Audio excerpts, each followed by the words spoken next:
it so early. I've been working here since my mama was a baby. Just because the rhythm is slow, that don't mean that you can't flow.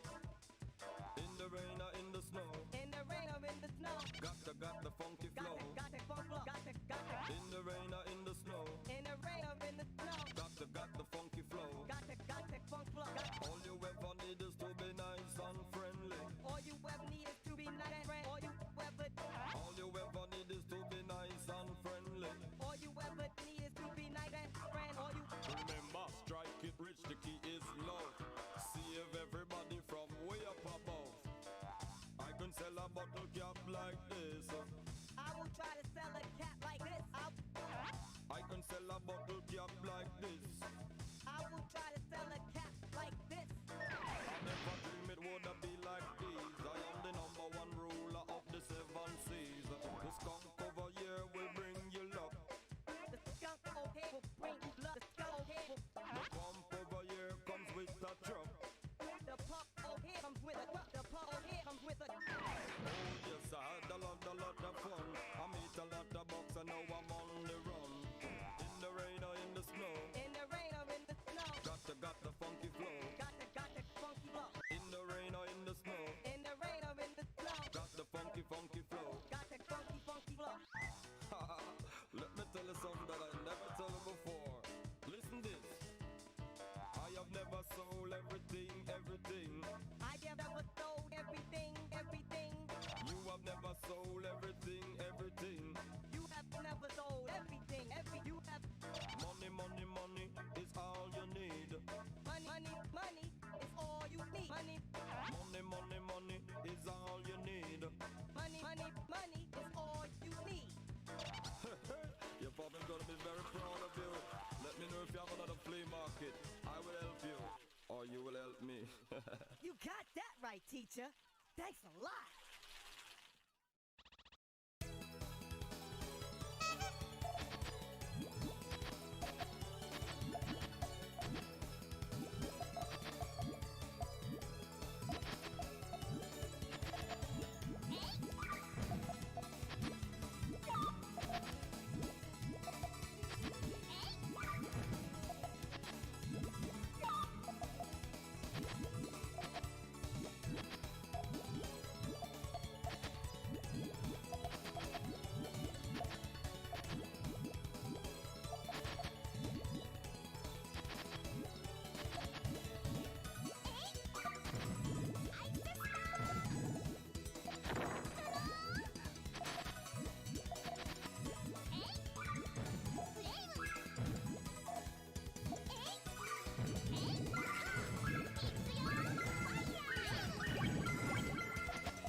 I need to go, just as bad as you. What I had this morning, I don't even wanna say to you. Kick, punch, tongue, and chop the door. Kick, punch, turn, shot, door. Or I will fall to the floor. Or I will fall to the floor. I fall to the floor. Kick, punch, tongue, and chop the door. Kick, punch, turn, shot, door. Or I will fall to the floor. Or I fall to the floor. Or I fall.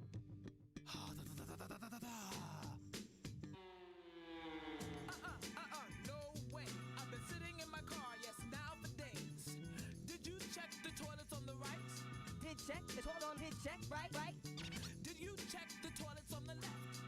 check the toilet on the did check la la la.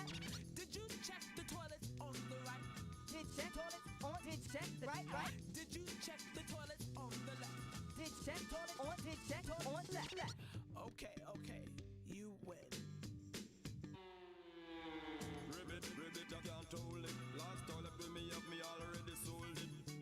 In the rain or in the snow, I got the funky flow, but now I really got to go. In the rain or in the snow, you got the funk flow, you got the funky, but now you really got it up. But now the toilet over there will bring you luck, so give up. I got no time to spare. the toilet over there will bring up the toilet. So give up. I got time to spare. I got no. In the rain or in the snow, I got the funky flow, but now I really got to go. In the rain or in the snow, you got the funk flow, but now the toilet over there will bring you luck, so give up. I got no time to spare. the toilet over there will bring up the toilet there. So give. I got time. I got time to. I'm me losing her. I'm out of here. Walk the walk, even if you can't just talk the talk. I got a call. I am a chicken from the kitchen, and I ain't kidding, although nothing is written. You sick from kids and you hit and you not written nothing. You are sick from not written nothing. You are sick nothing and you ain't. Crack, break, fix the door, you know. I gotta go, so yes, open up, you know. Crack, break, fix. I got go open. You know. Crack, break, fix. I got open. I got go open. I got it. I am a chicken from the kitchen, and I ain't kidding, although nothing is written. You sick from and you hit on not written nothing. You are sick and you hit and not written. You are it and you nothing. You are and you nothing is. Crack, break, fix the door, you know. I gotta go, so yes, open up, you know. Crack, I got open. I got the crack, break, fix the open. I got gold. Crack, open. You know. I got gold. Open up. It's all yours. This is life.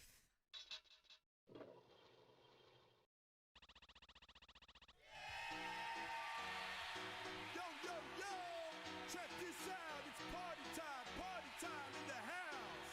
Everybody, I'm wondering how you're feeling out there. You feeling good? We're gonna put on a show out there for everybody. Check this out.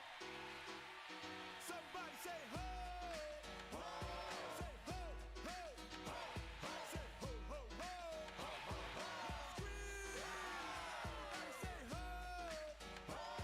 Say ho, ho, ho, ho. Say ho, ho, ho. Ho, ho, ho. Scream! What you gonna do? I gotta be dean. I gotta be dean. I gotta be dean. I gotta be dean. What you gonna do? I gotta be. I gotta be. I gotta be. I gotta. What you gonna do? I gotta be dean. I gotta be. I gotta be dean. Do what? You gotta do I gotta leave. I gotta leave. I gotta leave. Yo, everybody, just check out the way I live, everybody. Yo, everybody, simple hip, yo, simple hip, Uh-oh, here comes the dude, and now he's running up and down the street with the Jews. Sonny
everything. I got everything. I got it. You got that right. You gotta do what? Somebody say, ho, ho, ho, ho, somebody, ho, ho, ho, ho, say, ho, ho, ho, ho, ho. Now, every day, say, ho, ho, ho, ho, ho, say, now, ho, ho, ho, ho, ho, say, ho, ho, ho, ho, ho, ho, now. Thank you, everybody. And don't forget, you gotta believe. Thank you. All right, ladies and gentlemen, boys and girls.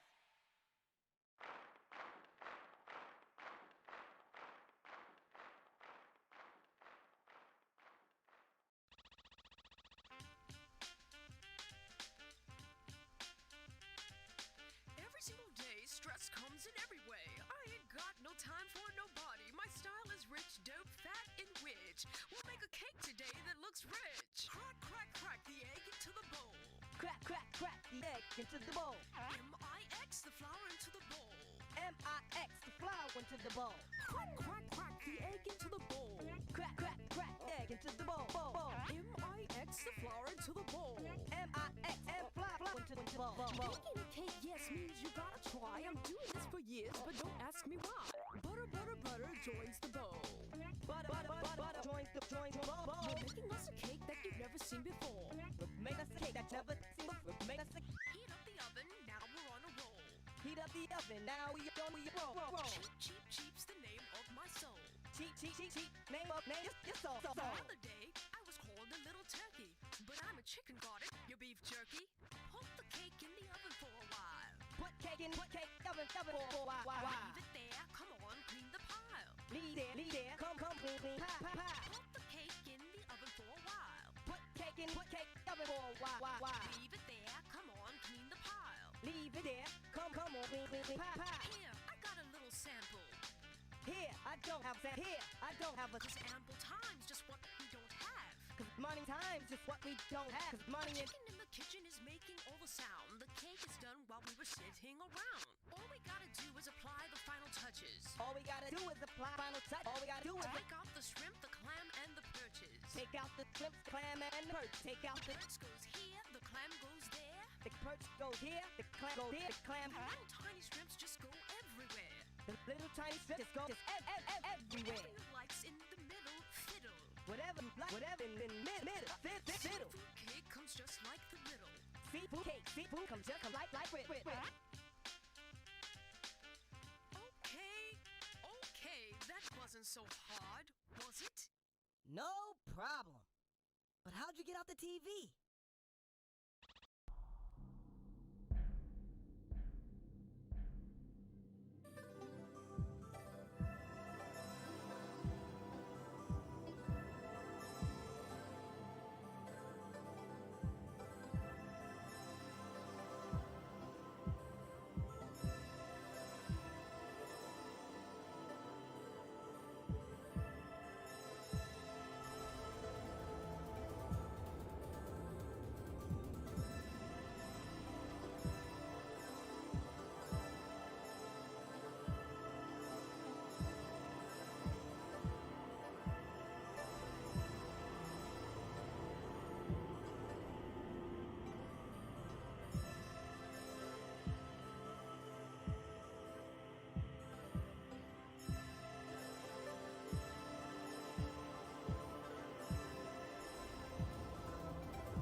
Hello guys and welcome to today's STPL. We are going to be going into the semi-finals.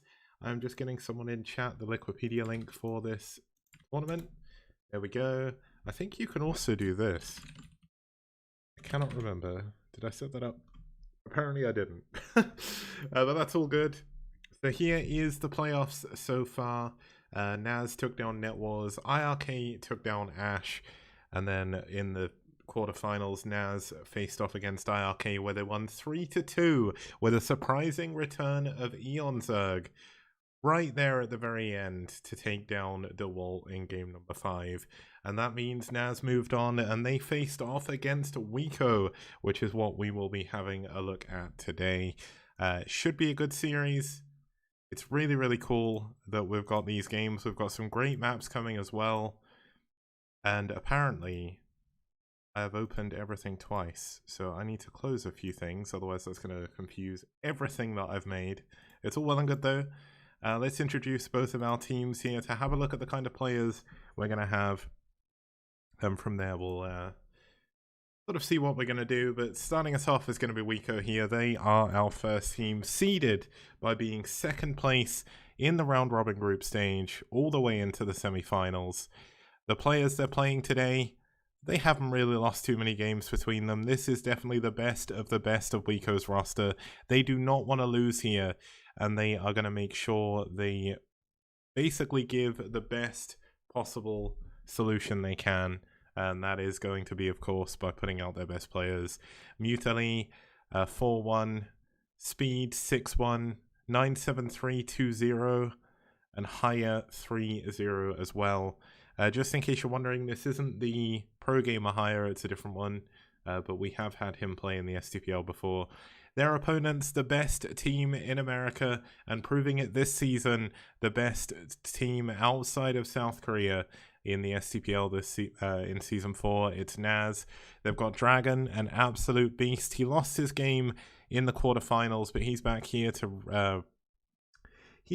represent his team as their captain. He's going to be playing Protoss this time. Last time he played a PvZ as well, but unfortunately he got a little bit caught off guard by... Who was he playing against? Was it a PvP he played or a PvZ? I can't actually remember who he played. 1 second, I'm just going to double check. Yeah, the week before he actually played a... Where are we? The week before he played a ZVP against DeWalt. That was it. So... I mean, that's rough. Losing against DeWalt is kind of a common thing for a lot of players. Striker doing incredibly well, winning 3 of his last 4 games. Desarque winning 3 of his last 4 games as well, doing incredibly well. And then, of course, we've got the Peruvian powerhouse himself, Terra, shoring up the roster in 4th position. Obviously, if NaS want to win, they have to allow themselves a way in to get Terra to have a victory. So Dragon, Striker, or Desarque are going to have to win their games if they want to survive to a Game 4. But of course, NaS have been so good this season, it wouldn't surprise me to see the top 3 of these players clear it out if they have to. Because they've done really, really well. It's been insane how well they've done.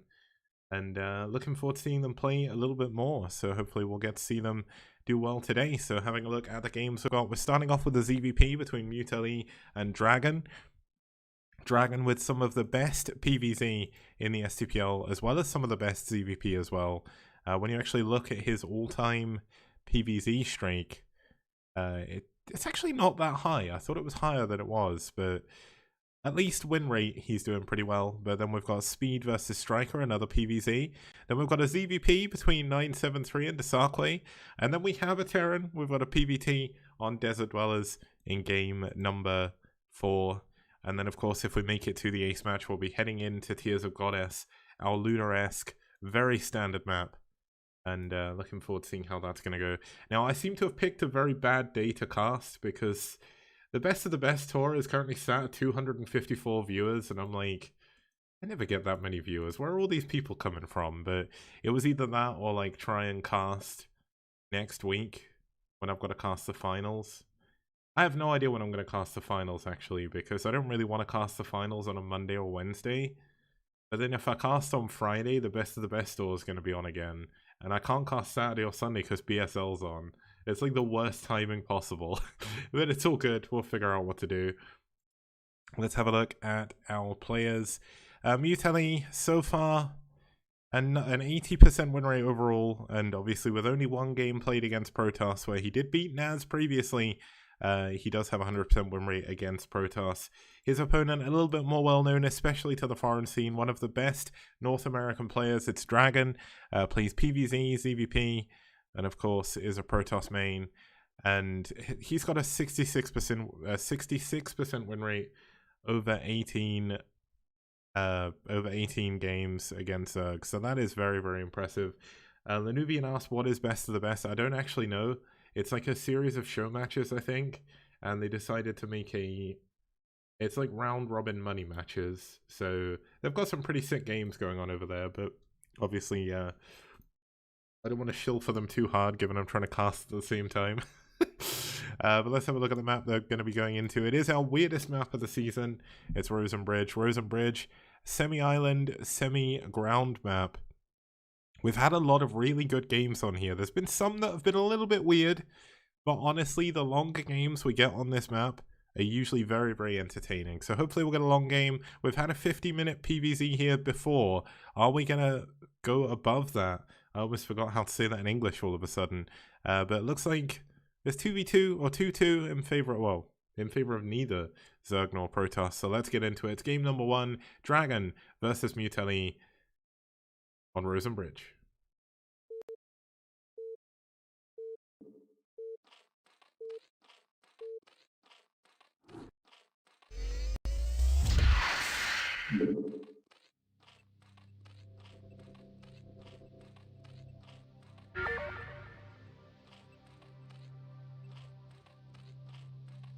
Okay, starting us off here in the bottom right-hand corner in the red, fighting for Wico from South Korea. It's Mutely.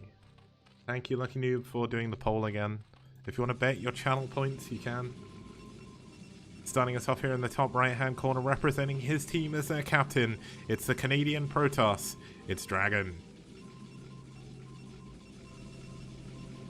Or Dagon, as Lucky Noob has called him in the poll. Dagon is a cool name, to be fair. Just while we sort of get into the start of the game, because both players should be building like a Nexus first and a patch first. I bought Valheim yesterday, and Dagon sounds like something that would come out of that. Valheim is essentially Viking Minecraft, and I wasn't sure about buying it, but it's actually really cool, and it looks really beautiful, so I would recommend it.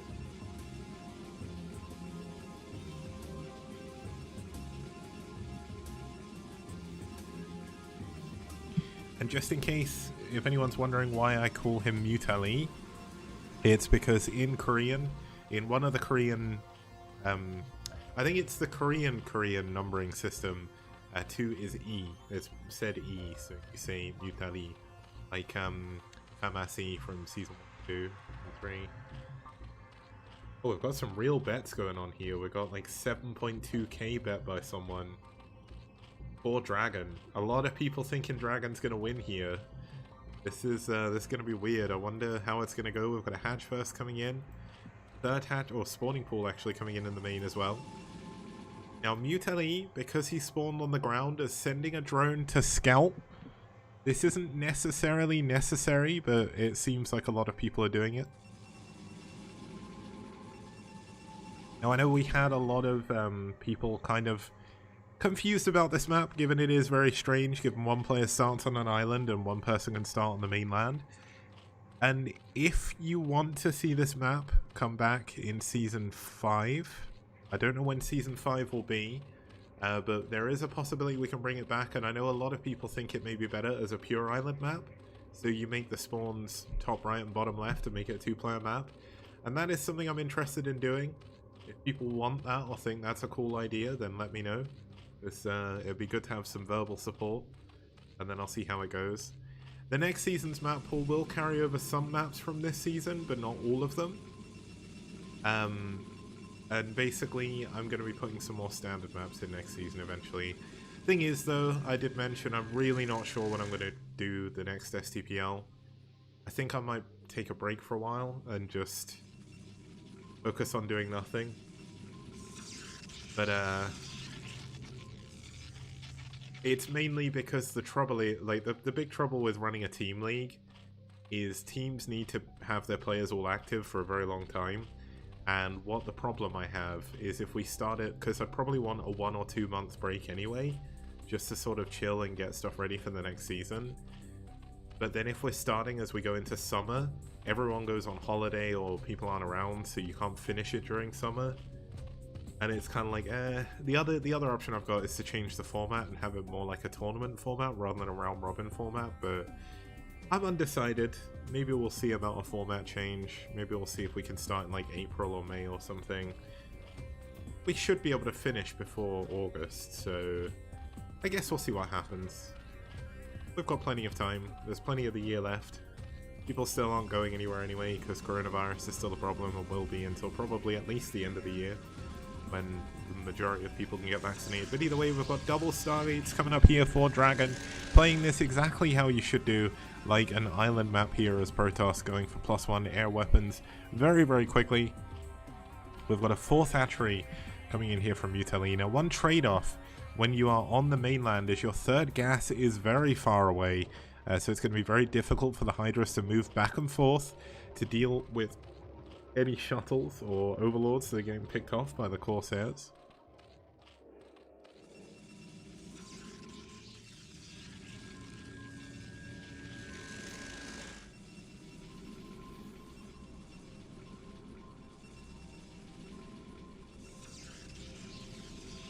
And while I was helping Ben Destiniel, is that his name, on Team Liquid earlier? Not on Team Liquid, on Discord earlier with like Japanese learning, and I found like my old notebook and I was looking at it and I genuinely, okay, the first overlord is getting killed here. This isn't too much of a big deal, but if you have a look at my Twitter here, you'll see my notebook of when I kind of started learning kanji a little bit further in as well. Like I took kind of, I don't know when it's probably from about 8-9 years ago. Looking up my notes, I absolutely have no idea how I can read. It doesn't make any sense. Like, how did I learn to read in Japanese? I don't get it. Like, how did I learn like that? It makes no sense. But you can see how terrible my handwriting is as well. I just thought it'd be an interesting thing to post in chat while we're waiting for the game to kind of start up. One thing about island maps, of course, is there is a build-up time on island maps. Now, Dragon, with a decent number of Corsairs, this will continue to grow. And he's actually going into a Fleet Deacon, which means we could either have D-Web or even the possibility of carriers here. And we have seen in previous games that carriers can be very, very strong, but against Zerg, carriers can be a risk. Carriers do die relatively easily to Scourge, as does every air unit in the game, because Scourge are incredibly powerful. But the other thing is, Devourers against Protoss Air are insanely good. And there is also, I believe, a bug with Plague, where if you Plague Interceptors, because they go down to 1 health, they constantly try and go back to the carrier while they've Plagued. So the Interceptors basically don't do anything for a while. And of course, Ensnare is also very powerful as well. It's not often we get to see that, but when you look at maps like Sparkle, and I mean, even if you look back as far as like Paradox 2, you do sometimes see Ensnare against Protoss Air, and it's very, very, very good. Ensnare, okay, so Ensnare and Plague are probably like the 2 best AoE spells in the game.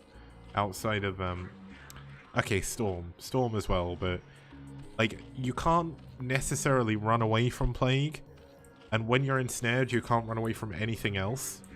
And looks like we had some nice D-webs there as he took out some more Overlords. We got 50 out of 12 supply. But Storm you can run out of, so like Storm against Air isn't exactly the best. It's still powerful, but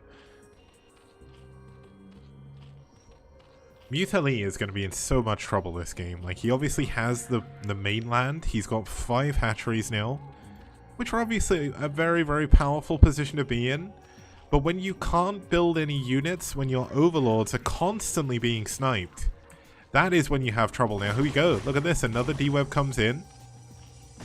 Another D-web. Can he get some more D-webs in? Looks like he's not going to go for them. Does get another one in, but the, this is so much damage. But he kills a load of Overlords, and he's going to get away without losing too many of his Corsairs here. One more hit. Just one more. Just punch it. Just punch that Overlord. That's what you want to see. But another Evo Chamber coming in. That's going to help him go for mass upgrades here. There's actually 2 undefended Overlords. If Dragon sees this, he could kill them very, very easily. But looks like they are going to be able to get to some Hydras to be able to hold on. A 5th base is coming up here in the top left. Obviously, when you're going for mass Corsair, you don't actually have anything that can attack the ground.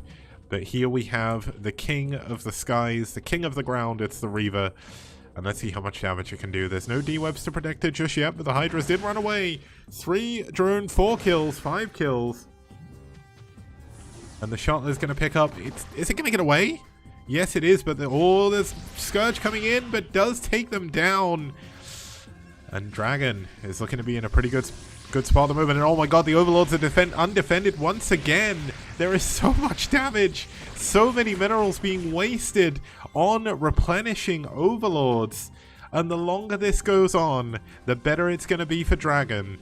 Because his Corsair count is not going to be dropping. There is only going to be more and more Corsairs. We've got triple Robo building nothing but Reavers and Shuttles. And this is going to continue on for a very long time.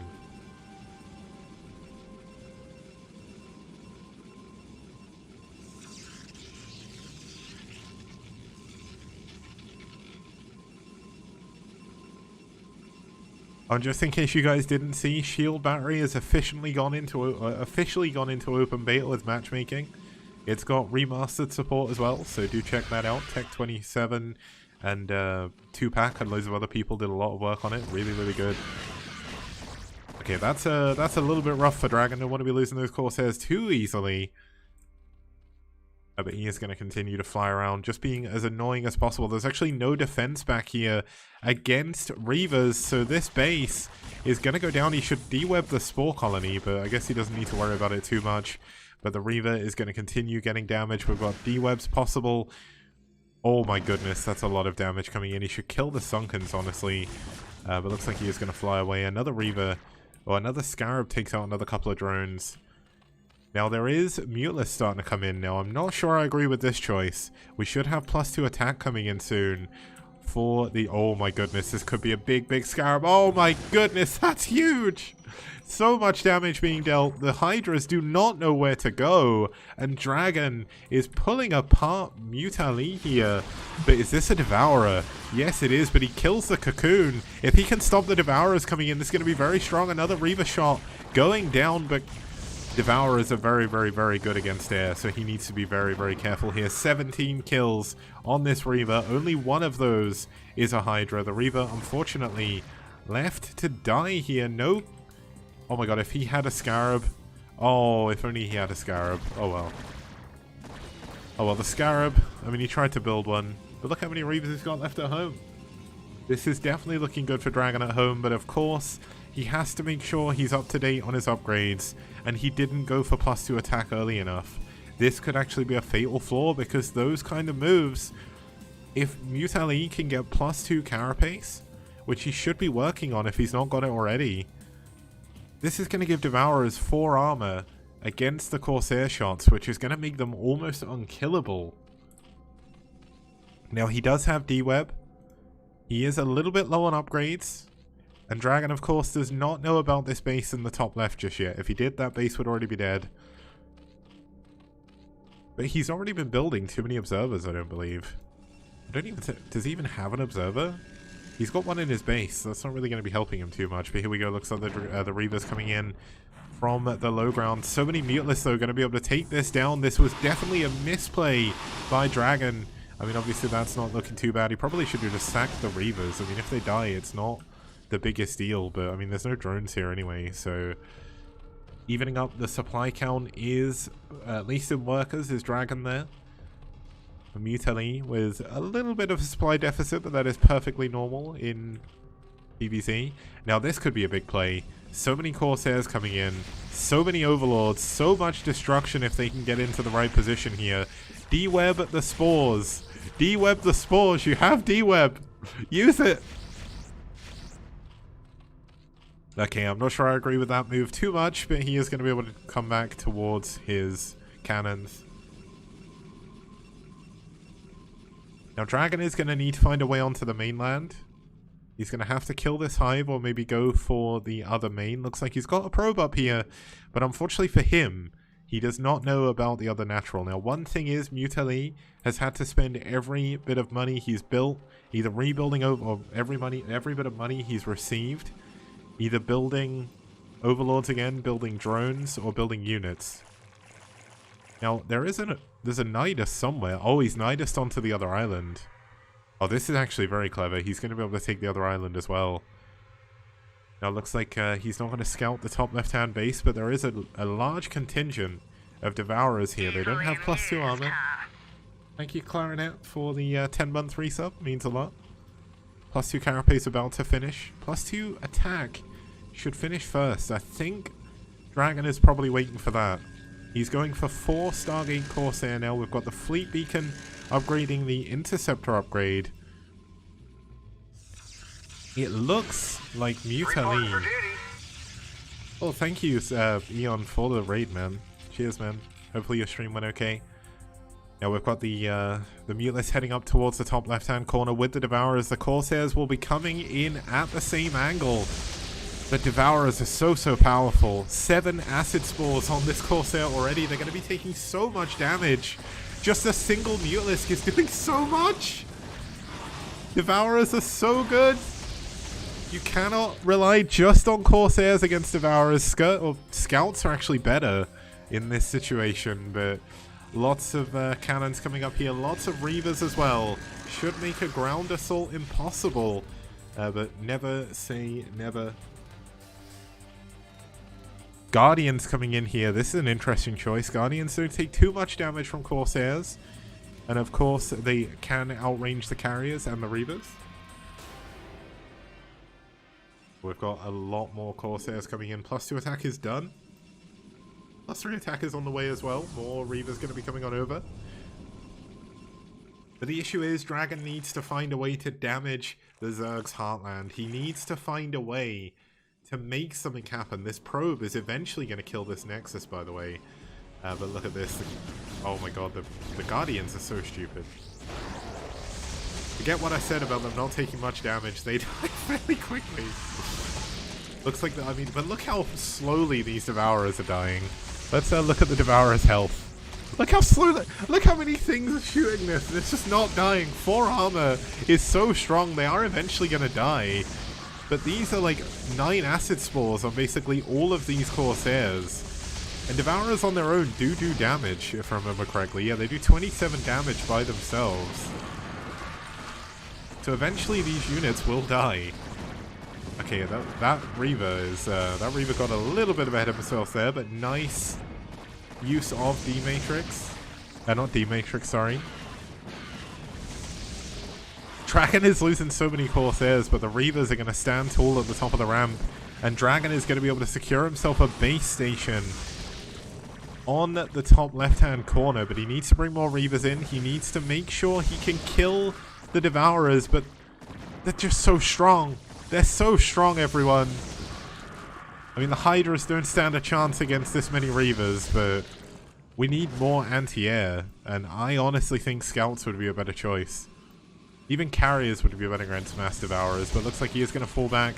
Cannons being used there quite nicely. Lots of creep column, well, lots of Sunkens coming in, but Sunkens are actually outranged by Reavers as long as Reavers don't walk into them stupidly. So this base will die. Nice use of the Nidus though, but this is just the top left-hand corner. Dragon has to worry about the bottom left-hand main as well, because that is going to be a strong staging point. Looks like we've got Mulus coming in. +2 armor is done. +3 attack still not finished here for our Protoss player. But I think Dragon might be in a bit of trouble here. I mean, he's going to be able to trade pretty nicely as long as he can D-Matrix, but he lost so many Corsairs, he's not got much energy left. And if the Hydras break the ramp, that could be game over, because Dragon is kind of in a dangerous position here. There's only cannons defending this base. One of them is very close to death, and the Hydras are going to be able to break up, and we've got no kill on the Nidus Canal, so units can just walk straight up here. Apparently my mic is popping. I don't know if it's my mic popping or if it's my voice. Probably a mix of both. I did have it like a... well, okay, apparently it's not. Okay, that's fine. Either way, I was like sitting quite close to my microphone. Yeah, I honestly think Scouts would be pretty good in this situation, especially when you get them heavily upgraded. They are so powerful. And they're better against Devourers than Corsairs are. But here we go. Looks like we are going to have an attack on the Zerg Heartland. He could actually get the Great Aspire here. But he's not landing his Reavers. Oh my god, this is so many Reavers dropping off in one place. He actually he has some empty shuttles. Here we go. Looks like Overlords going down by the plenty here. There's so many Overlords. There's so much damage being dealt here by the Corsairs. Corsairs really do amaze me sometimes. But for Reavers, he needs... oh my god, no. He needs to build Scarabs. He's going to lose loads of Reavers here while this is going on. Does he not have a D-Web ready? Okay, he does have a D-Web ready, but he needs Scarabs. We've got the Zerg pushing in at the top left-hand corner. But looks like the cannons will hold strong for the time being. Still Reavers being produced. Mass Corsairs still coming in. And it looks like the natural base of the Zerg is going to get taken down here. But he does need to try and get that Great Aspire if he can. Do we have another D-Web? We need a D-Web. We need a D-Web to save the Reavers. The Reavers are the power point here, and unfortunately D-Web not coming in. It's so hard to D-Web because you've got so much energy on so many different Corsairs. It's really hard to do, but I mean... the important thing to remember is this is the kind of situation you never get into as a Protoss player. Ever. You are not going to have any form of practice on this, and this is what makes it so hard. And why a lot of people are really against this map, because realistically, when are you ever going to be able to practice against this, other than in practice games? Never. Like, looks like Dragon is going to find the bottom left-hand corner. He's going to know he's in a lot of trouble. The Hive is still going down. It will die eventually.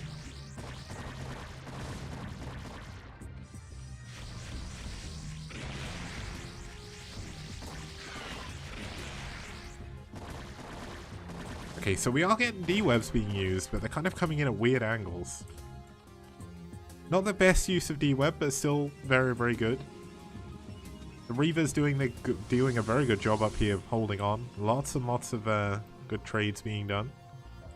It's just a shame he couldn't kill the Great Aspire. The Great Aspire is his real big threat as long as he can D-Web properly. And also if he kills those, he can go into carriers. I mean, Dragon's got a lot of minerals, so he's got basically infinite Scarabs and infinite Inceptors, so That's why carriers are a good choice on an island map. Looks like we are going to come in again. There's lots of Reavers coming. Oh, this isn't Reavers just yet. Oh my god, he's going to be attacking straight into the Devourers again. You can just see how quickly this all goes wrong when you run into Devourers. It's really, really insane. What are the upgrades like on this? So still 1-2. I think we have 3-2. Well, we've actually got plasma shields done now, so that's going to make the carriers a little bit better. +1 air armor coming in as well. Now there is a big, big push coming up here to the top left-hand corner. There's a lot of Reavers here with a lot of cannons. But dude, he doesn't have the Scarab upgrade. He doesn't have the damage upgrade or the capacity upgrade. He doesn't have full Scarabs on either of these Reavers. They're not going to be able to do anything.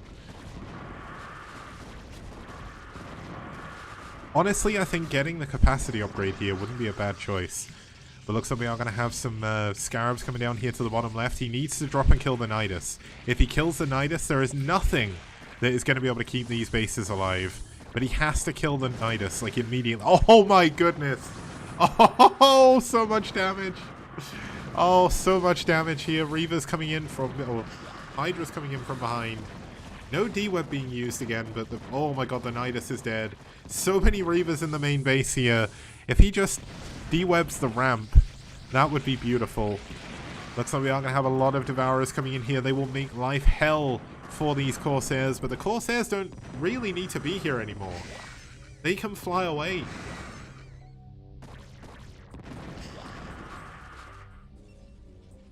I've still not down. One probe does take a very, very long time.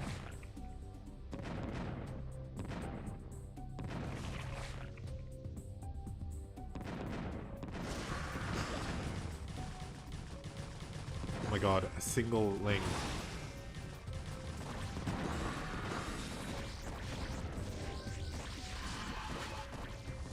Now he's not pushing in with the... Wait, did he build another Nidus? Oh, there is another Nidus. That's how he's getting the units across here, but the main base is in shambles. But Plague coming in. Plague obviously very strong as well. This is rough. Dragon needs to be on top of these Reavers. He needs to be killing these Hydras. He can't afford to be losing anything. Okay, at least the because of +3 attack, the Devourers are dying faster now. All the Corsairs are getting plagued, and that means they're all on 1 health. Oh my god, oh no, this is so horrible to watch. The Devourers are so strong. Just look how slowly they die.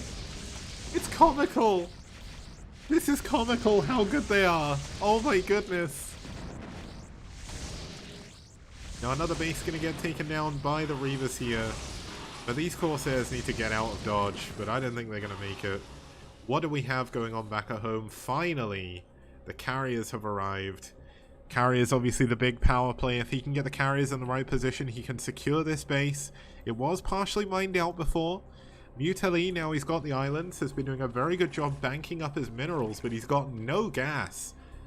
And that is going to be a big, big problem, because gas is what you need against Protoss. Look at this. The drone's coming up here like, I'm going to take this base. And then there's a probe just sat there. But after killing the hatchery, the probe is going to die. I feel so bad for him. What a poor little probe.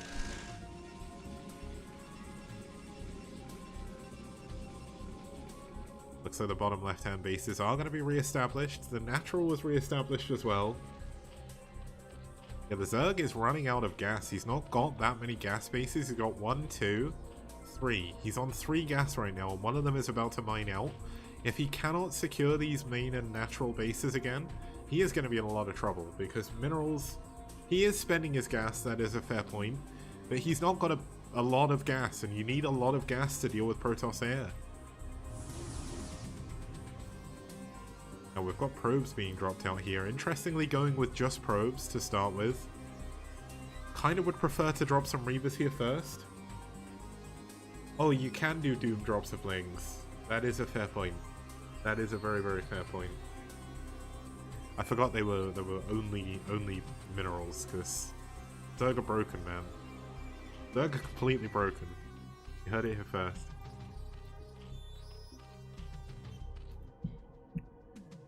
Look at this, the Corsairs coming back in. Carriers coming in as well. This is what I love to see. Let's see them come in on the screen. The first Interceptors come out. That one Ling doesn't know what hit it. And all of a sudden, that poor drone is like, maybe I'm not going to build a hatchery. Maybe I'm going to die. The Dragon is on a timer. He cannot waste this time. He has to go and attack. There is more than... Why can't I like select all the carriers? I have though. It looks like I haven't. But basically, Dragon is on a timer to do as much damage as humanly possible before Mutali can get the right composition to be able to deal with this. He has to make something happen, and he has to do it right now. He has to kill the island. If he can kill the island, he's going to win the game. But he has to go now. He cannot be wasting any time. Because look at this, there's so many Hydras. There's so many of everything. Dragon has to make this push count. This is the most important time in the game right now. If he can secure this other base, that would be good as well. But he needs to bring his Reavers. He needs to bring absolutely everything.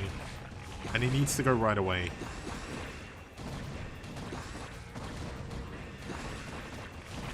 Dark Archons would be very good here, because Dark Archons are actually pretty good against Devourers. And they're good against Defilers as well. But look at this, Plague coming down. He can't be attacking the Hydras. He has to leave the Hydras, just go to the island. The Hydras cannot get to it. And there we go. He's killed the Nidus that's close. The Reavers coming in, but dropping in front of Hydras. Definitely not what you want to be doing.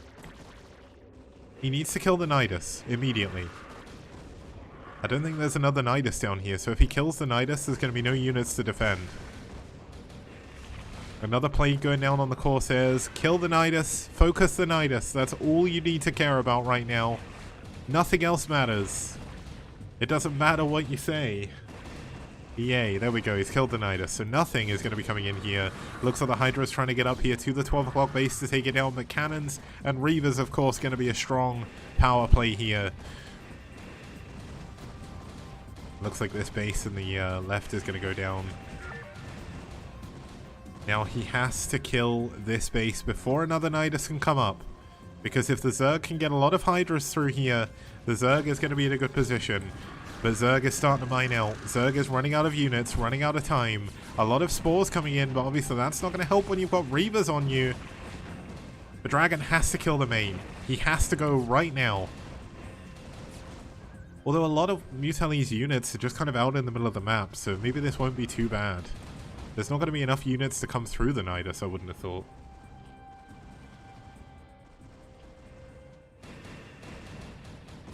No, you can't be attacking eggs. You have to go. He's a little bit... I think he's a little bit distracted with something. Pulling his extra carriers in, I feel. But he has to kill the main. Like, he can't stop. He's on a timer.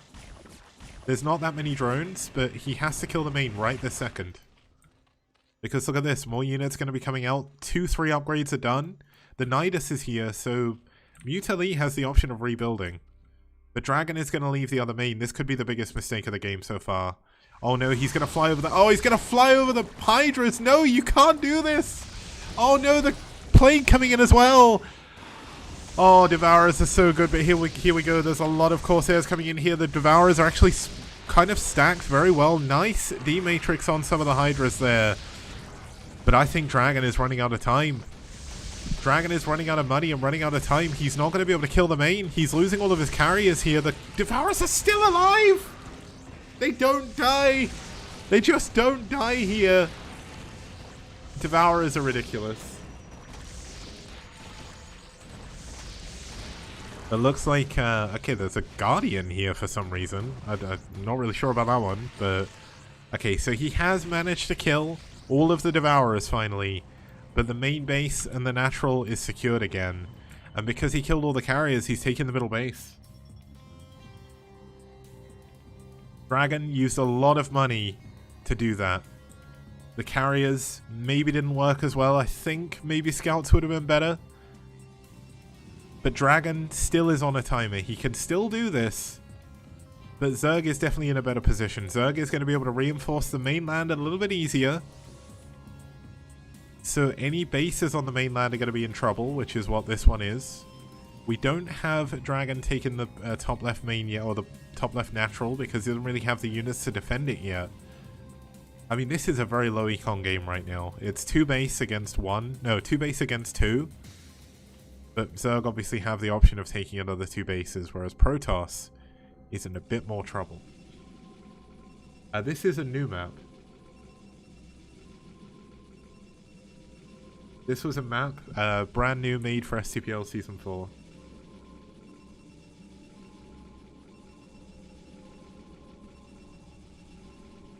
Now an observer is going. Oh my god! I thought he was going to waste all the Scourge on the observer. That would have been so good. Look at these Devourers. Look at them. 250 health, 5 armor. It's insane. He's stacking his carriers again, so he could get acid spored to death again. Wouldn't surprise me. Two of the starting positions are by ground and 2 of them are by island. We had 1 player start in the top right, 1 in the bottom right. So it was a ground versus island game to start us off with. It's not complete island. If we bring it back, it probably will be. But for Season 4, it is as it is. Like, I'll prove it. So you got the ramp out the main, ramp up to the middle, ramp down from the middle, ramp up to the main. Now, I can't help but feel that the game is kind of slipping away from Dragon here. I don't even think he's on full upgrades yet either. He's got 3 armor, he doesn't have 3 shields. We've got some Storm coming in now, but Storm is obviously not going to help him kill the buildings, which is one of the main issues. We've got another Plague coming in, hitting all of the Corsairs, which means they're going to be pretty useless against mostly everything the Zerg has. You need to understand the power of technology in these kinds of games. Now, carriers are actually pretty good against Devourers, so as long as he doesn't get them all killed, he should be okay. But we've got a lot of Hydras coming up here. Nice D-web on the front Hydras, which is pretty good here. He's going to pull back this time without losing all of his carriers, which is a very important move. It's very, very important that you trade as efficiently as humanly possible here as Dragon, because he is up against an island player. Yeah, Dragon needs to expand. But he also needs to stop his opponent expanding. He's playing a little bit too slow, but as I pointed out before, this is a very difficult situation for Dragon to be in, because it's going to be very unlikely that he's ever had this kind of practice. It's very rare you will ever get a game like this. Starflash, Dragon doesn't have so many bases. He's got half a base and half a base. He's essentially on 1 base right now. The Zerg is the one with all the bases, so Dragon has to be efficient.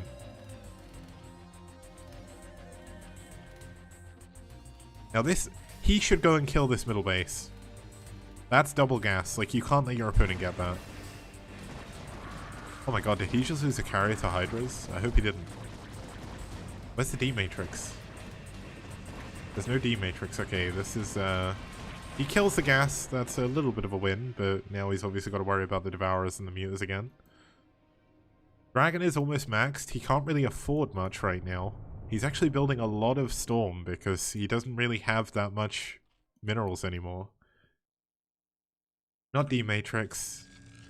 Defense Cortex? What's it called? Disruption Web. Defense Cortex? What the hell is that?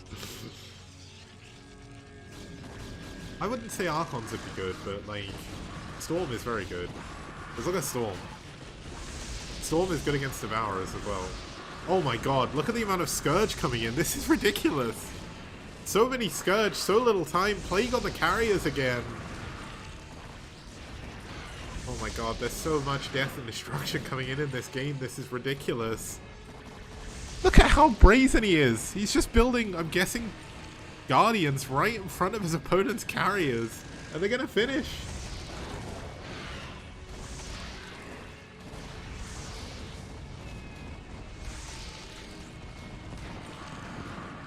H-Ray Phil says, if I ever design an RTS, I'm going to use that Defense Cortex. I'm going to trademark it so you can't, or you're going to have to pay me a load of money. But Dragon has secured an extra base. He is still unable to find damage. He keeps losing carriers. Every carrier he loses is something you cannot really afford to replace.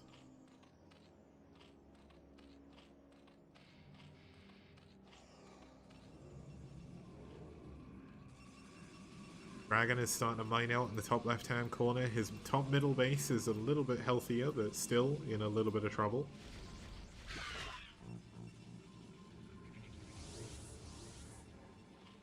In terms of bases down here, this base is almost mined out. This base is over halfway done as well. This is healthier, and so is this, but here we go, Storm Drop coming in. Nice Storm on the first one.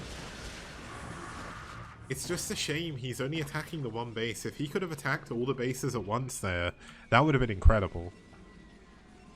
Yeah, both players I think are probably getting a little bit tired at this point in the game. They're definitely trying to think a lot more as well. When you get to a game that this long, your hands are tired, your mind is tired, and you know it's rough. You have to overthink things if you want to be able to do so. Oh no, don't fly this into the... Oh, don't fly into the Hydras! No! Oh, the shuttle goes down. That's another two less storms that he has. But here we go. Oh my god, there's going to be so many Scourge coming in. He has to kill the Scourge with Storm. It's all he's got. The Reaver at the back going to be helping a lot. D-Matrix coming in. Obviously the Storm is going to be hurting the Inceptors as well. The Carrier's going down. Could this be the end of the line for Dragon here? Has he lost too much? The Zerg is still with a massive bank here after taking that middle base. And I think Dragon may be on his last legs. He's trying to mass carriers again, but carriers haven't been the answer. Carriers are not working. He has to change up his game style. Even Scouts, I think, would be better in this situation, but Scouts are so expensive as well. I can understand why you wouldn't switch to them. I mean, carriers realistically should be better against what the Zerg has, but the Zerg is just so resource efficient at this point in the game. One of the only remaining mining bases here for Dragon is going to be going down. GG, Dragon taps out. Mutali takes game number 1. Okay, I'll be back in a few minutes. That was a pretty long game, so I'll take like a 3-4 minute break, and then we'll be back with game number 2.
You got it?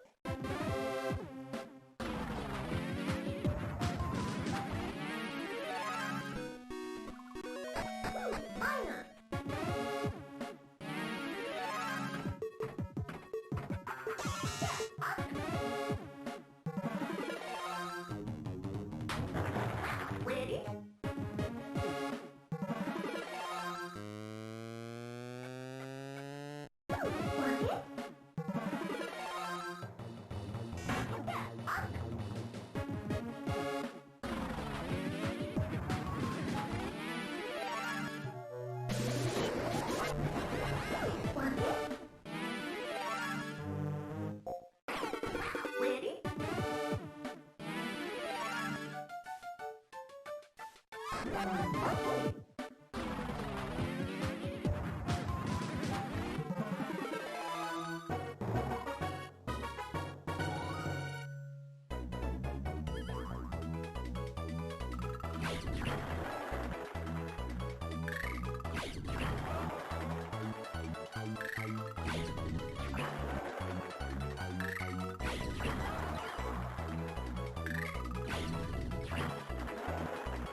Okay guys, welcome back. We're going into game number 2 here. It's going to be a PvZ on Blindside. Blindside, another map made by Minerals. Obviously Rosen Bridge made by Gosami. I forgot to say that before.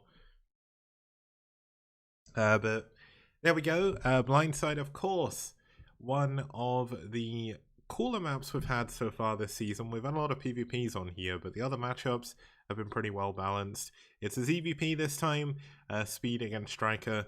Let's get into it. It's game number 2.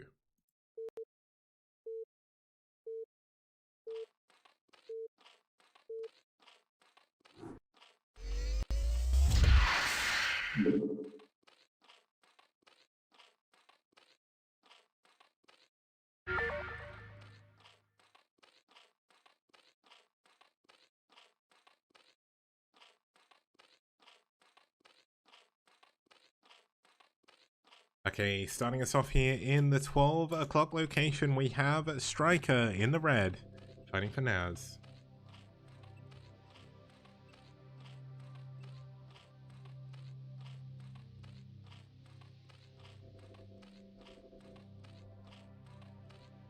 And his opponent starting here in the blue, fighting for Wico. It's Speed from South Korea. But that last game was pretty long, it was pretty epic as well. Unfortunately, Dragon just not trading efficiently enough when he pushed. So what lost Dragon that previous game was when he pushed the bases in the bottom left, he didn't kill the bottom left fully.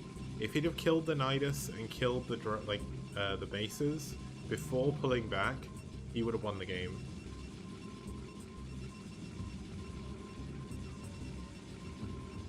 Looks like okay, so we've only got 2 people betting so far, 1 person betting 3k on Speed, 1 person betting 50 on Striker. So, if anyone else wants to join in, please feel free. Well, looks like we've got another 10 bet on Striker, so people are betting high for Striker, trying to game the system a little bit to win some more points if they win. Now, in case you're sleeping on Striker, he's done pretty well so far this season of the STPL. He joined them this season. He's played, I think, every single week. He's got a 54% win rate of 11 games. Speed has got a 7-game history. He's got an 85% win rate. So he obviously has got a little bit of a better win rate, but he's been against... I would say he's been against weaker players overall. The best player he beat was Terra. Striker, the best player he beat was probably Koga. Yeah, he beat Koga, and he lost to Koga as well, but... In terms of in terms of PvZ, I would say the speed hasn't really proven himself just yet. He's only played 2 games, one was against Hiramu, one was against Zoom.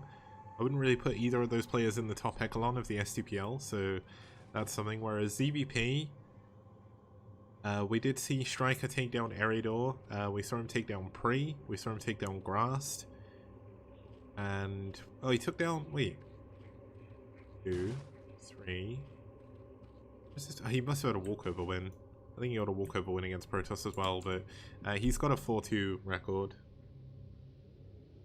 It looks like the bets in the end kind of leveled up a bit. We had 6k for speed, 3.4k for Striker.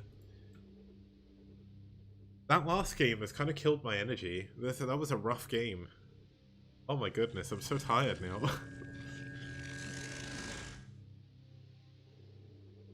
But we will endure it. Hopefully the game will wake me up in a second.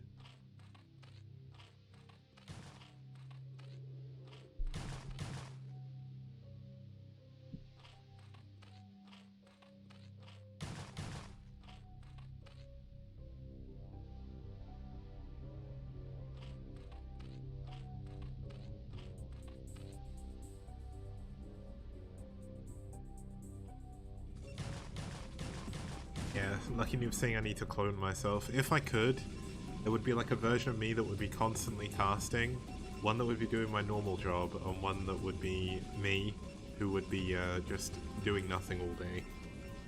But then the trouble is, I feel like that would end up like most of the clone stuff does in sci-fi, where like the clones kill the real one, and I'd probably die. Or either that, I'd clone myself so many times I'd forget who the real one is. That'd be the problem. Yeah, that happens a lot in sci-fi, because what happens is, like, the real one clones themselves enough and they just treat the clones like shit. And then eventually, the clones, like, revolt and just kill the main guy. Because I'm not gonna lie, right, if I was being bossed around by me constantly, I would get really pissed off. I would not stand for that. Well, I'd have to do, like, a shift system, right? Yeah, okay, so that's a good point. Hatray Phil saying that I wouldn't kill myself because that's not my style. But I would probably have like a rota system. I'd have to do a rota system if I wanted to make this work.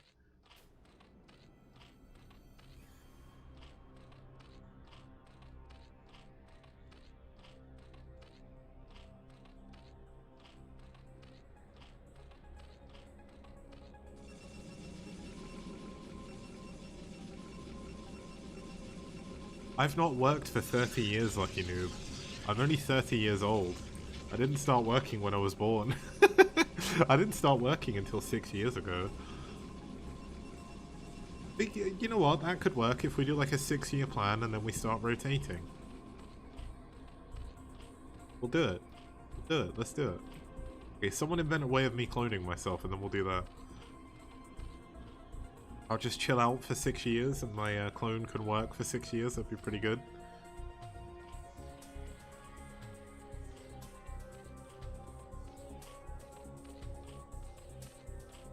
Honestly though, living is a lot of work. It feels like that sometimes.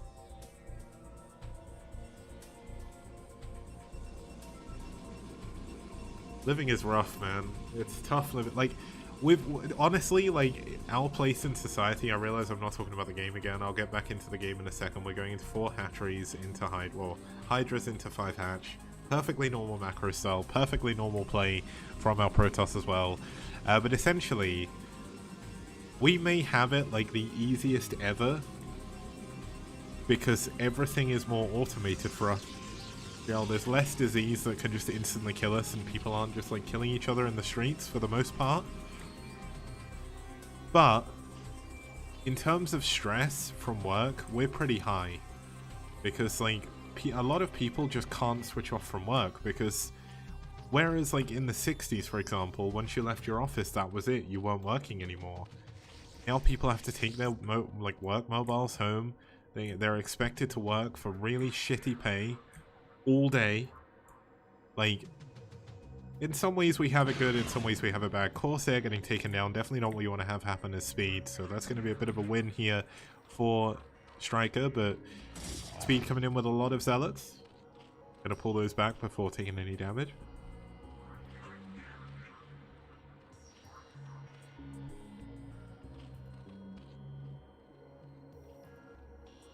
Society is stressful, I would say.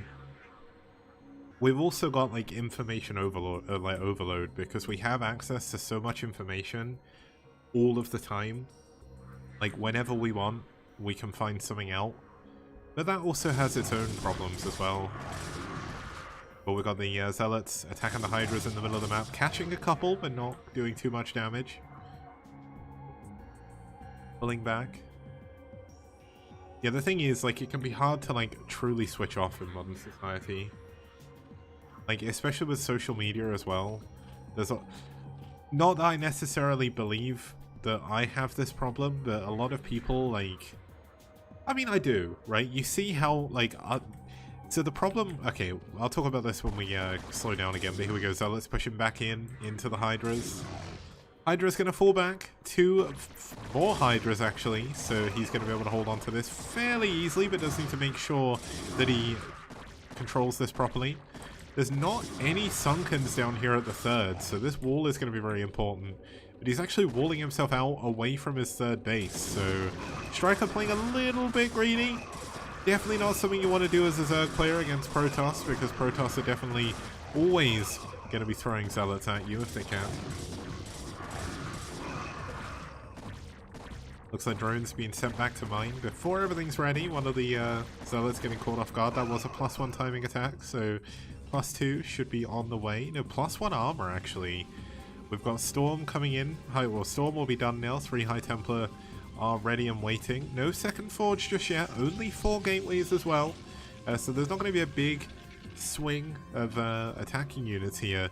And Striker is going to take his 4th base. Now, just to finish my point from before, one of the biggest problems as a human is comparing yourself to people who are better off than you, because it just makes you feel terrible, right? And I did it earlier with like the best of the best tour, right? I looked at Team Liquid.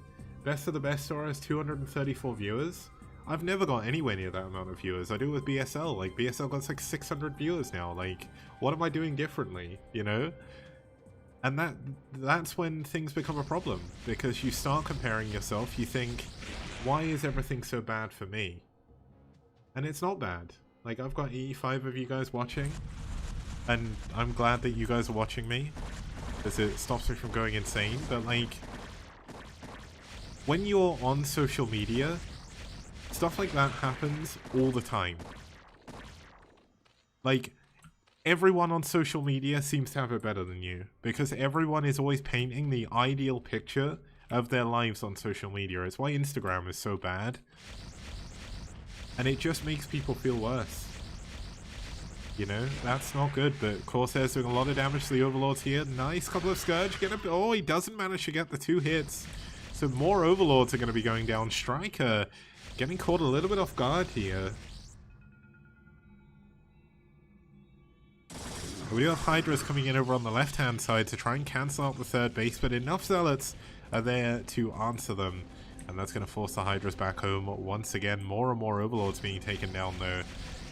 Striker's kind of suffering in the way Speed did in the last game, but Speed was not on ground. So Speed had time. Speed had a lot of time to be able to rebuild his drones, his Overlords, without having to worry about taking too much damage, but Striker doesn't have that in this game. He has to fight against a ground-based Protoss. And the better, or the more Overlords that go down, the better it is. Obviously, one bonus that Striker does have is, in spite of losing so many Overlords, he's really, really, really high up in supply.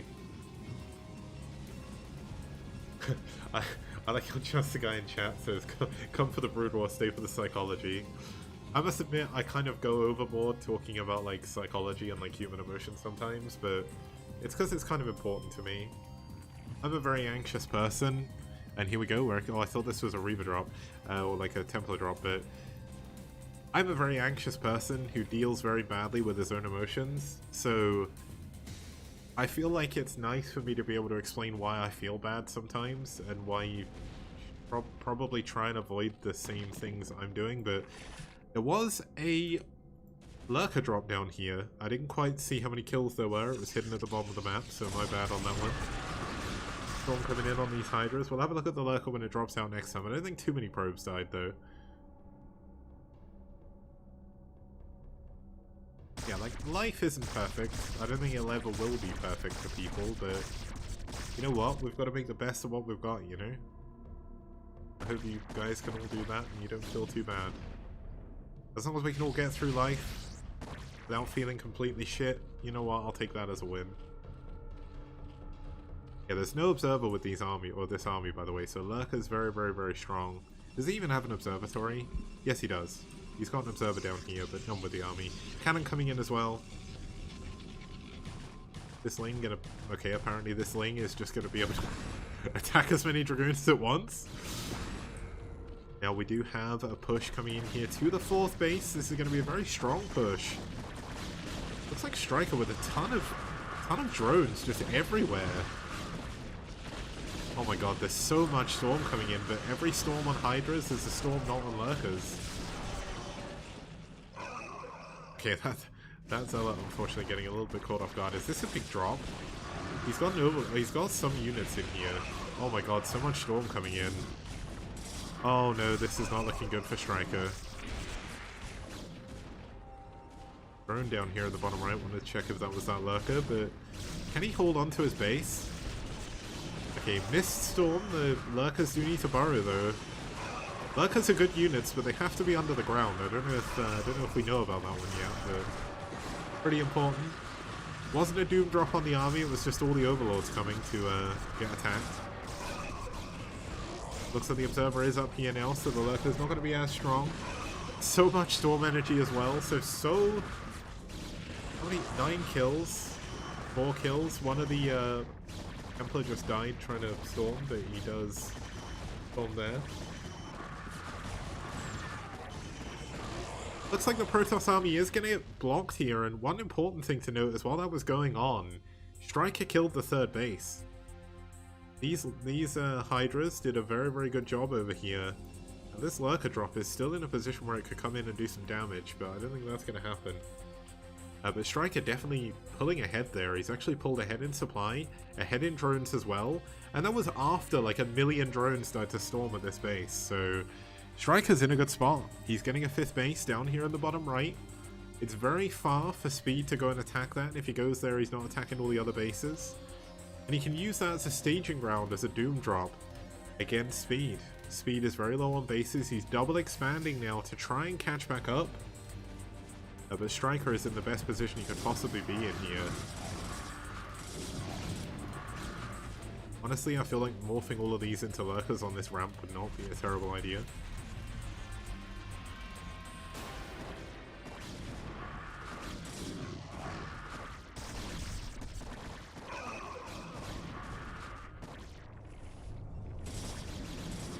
I just had a lot of stuff like load up into Overlords, I think, so we could have a Doom drop coming. Not Doom drop, and unfortunately it does fly straight into the Corsairs, so this is not going to do anything. That is quite possibly the most unfortunate drop I think I've seen. But you know what, it happens. The one place that the Corsairs were, the Overlords flew into. It is currently 1-0 in favour of Wico. The score is on the screen at the top middle, along with the map name in the top left, and the player names and the player teams and whatever.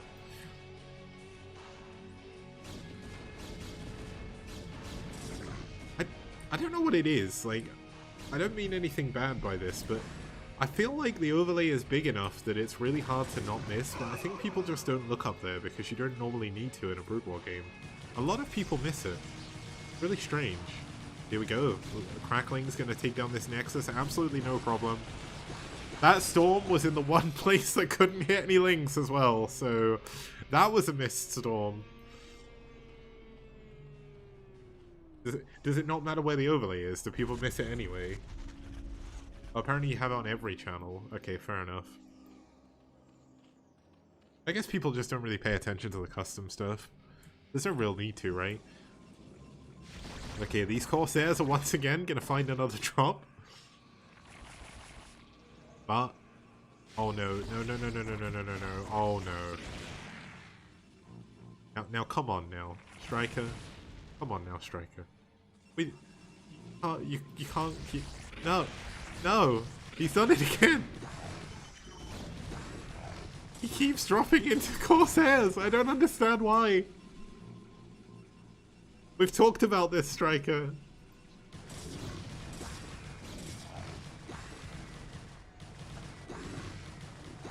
Okay, cracklings are insane, just saying. Custom use, the Dodal has been freed already. It's been freed. Yeah, we've got a big Zerg supply right now. Obviously, Striker is ahead at the moment. 1-1 on his ground. I don't know about his ranged units. 2-2 now. So 2-2 and 1-2 for his upgrades. 5 is done, of course. We should have the Defiler Mound done. Plague is on the way.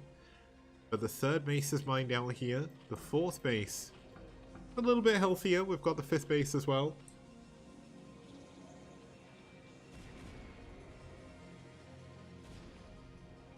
Someone asking Casimir if he's drunk.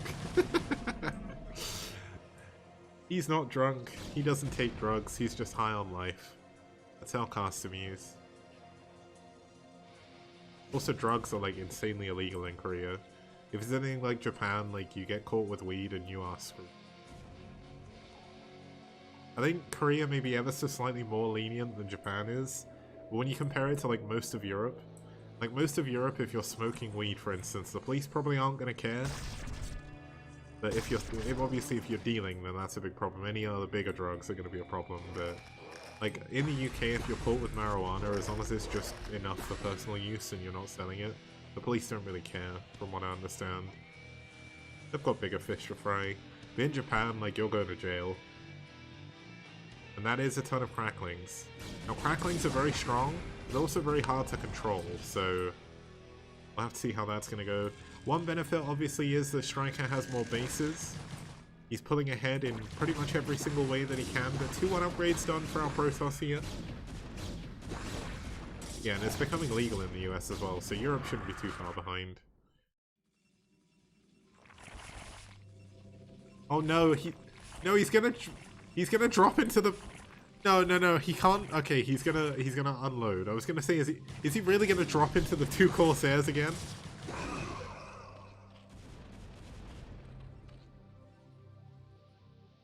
Just 2 Corsairs just sat there the whole game and they got like 10 million kills. The rampart of the Protoss defense. This Lurker Overlord is still here as well, so if he could maybe do something with that would be good.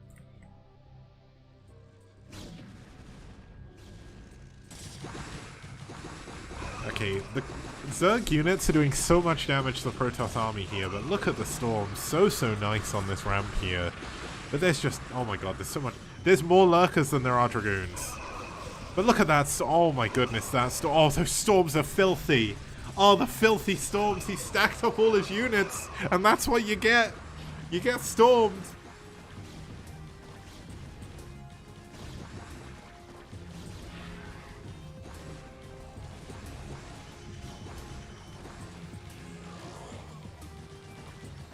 I mean, even though he got all of his units stormed, he still traded incredibly efficiently with that army.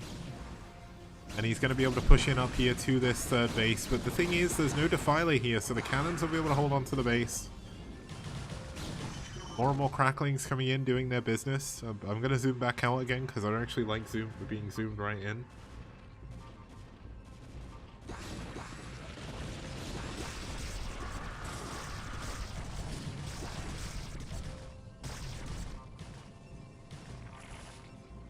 Okay, now that was the weirdest pickup of Lings I've ever seen. I think that must have been a misclick.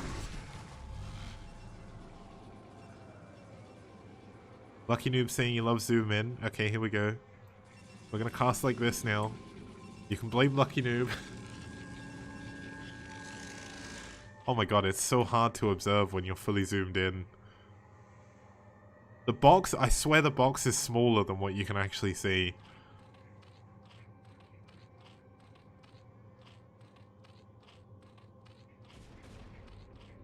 Okay, but here we go. We're going to get another engagement here. Looks like it's mainly just Cracklings and Hydras against everything else. And because Cracklings and Hydras are so strong with their 3-3 upgrades and their 2-3, they just kill everything anyway. But look at the storming. Oh my god, the storms have been fantastic this game.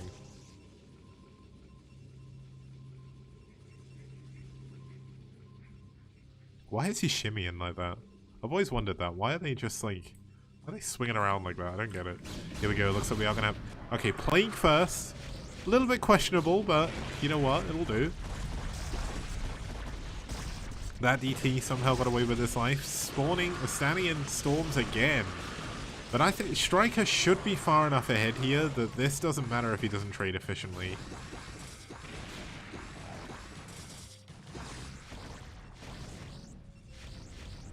I love how the Defiler's just sat here, you know? Zerga's got so many units. I don't even know where they are. Like, where is all his supply? He barely seems to have anything, but he's just got a massive army. But he's got a lot of units in his main base still. But this is kind of strange. Okay, we need to see a Dark Swarm. We saw a Plague come in, but where? Oh, he plagued the Nexus. Now that's a weird choice, but you know what? We'll take it.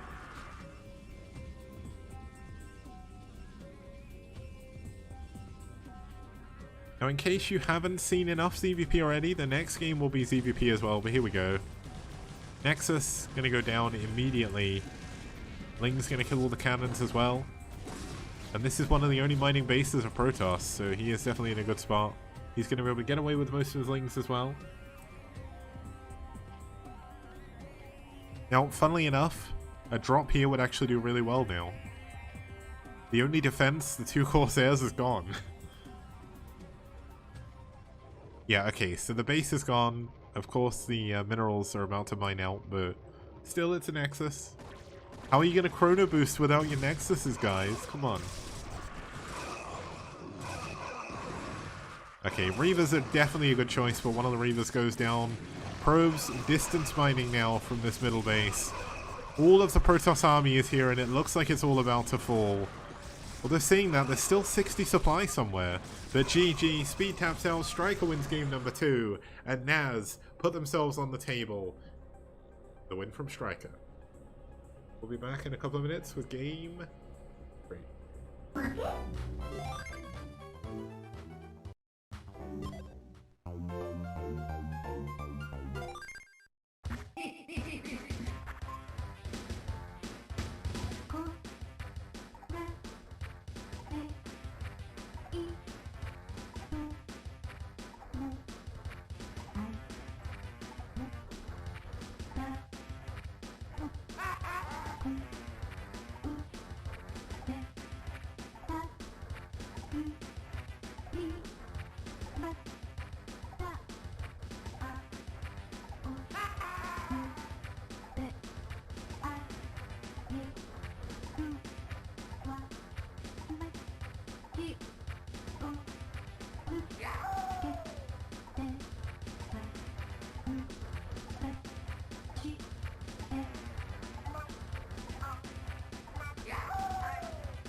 Okay guys, welcome back. We are going into game number 3. Starting us off here for Wico is going to be 973. He's not played many games, but the 2 he's played, he's won.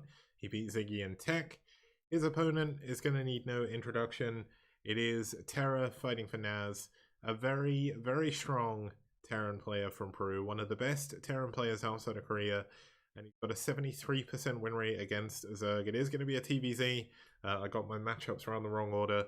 And a TVZ is definitely going to be a fun one. The map we're going into is going to be Pathfinder. We've not had too many TVZs this season, only 4 of them. But overall, it's actually been kind of even. Only 7 and 5 for Terran, not too bad whatsoever.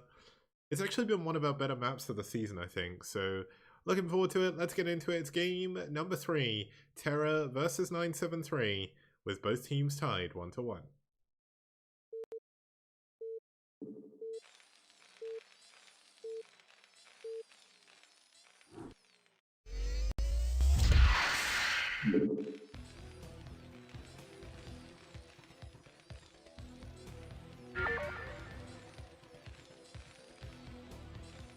Okay, starting us off here in the bottom left-hand corner, the Peruvian powerhouse himself in his trademark magenta.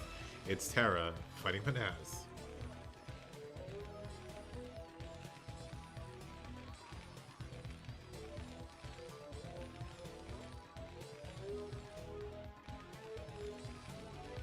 And his opponent spawning down here in the bottom right-hand corner, fighting in the yellow from South Korea for Wico. It's 973.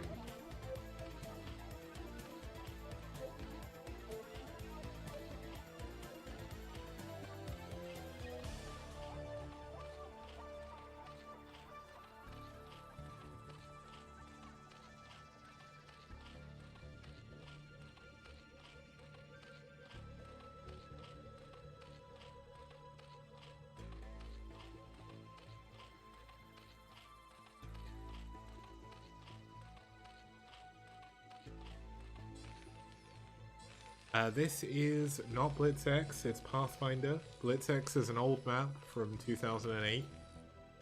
It's a good map, nonetheless. It's just not in this season of the tournament. We had it in Season 3.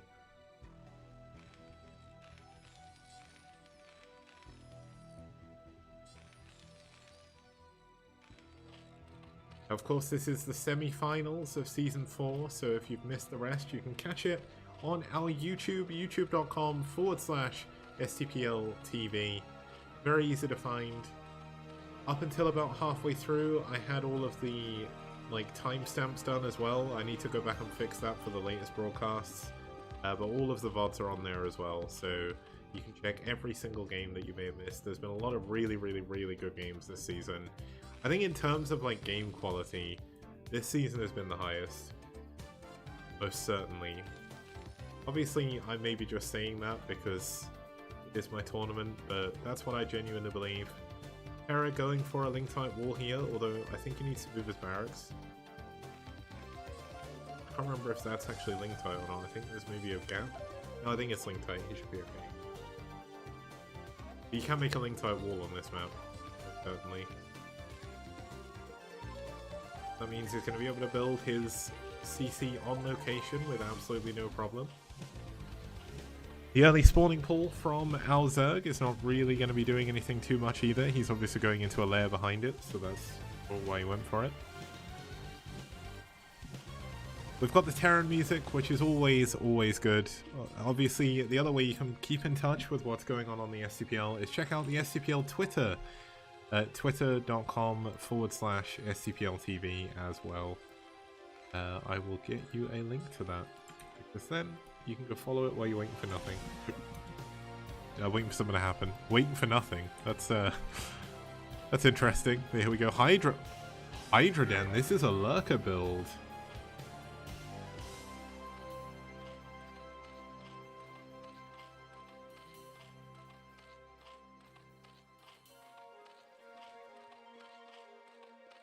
Okay, lurker build on this map is very strong. If you go for a lurker drop, you can kill a lot of workers very, very easily.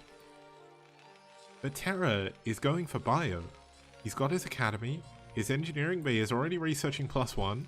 Terra's going for +1 5 racks.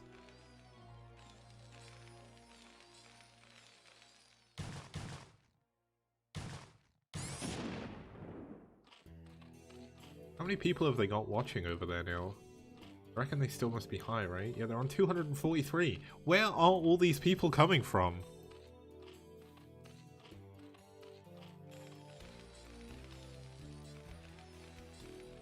Looks like the votes, we've actually got a lot of votes this game. We've got 4 for Terra, 2 for 973.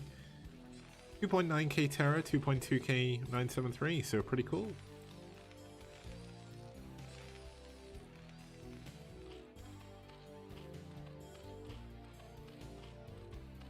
A Lurker upgrade is coming in.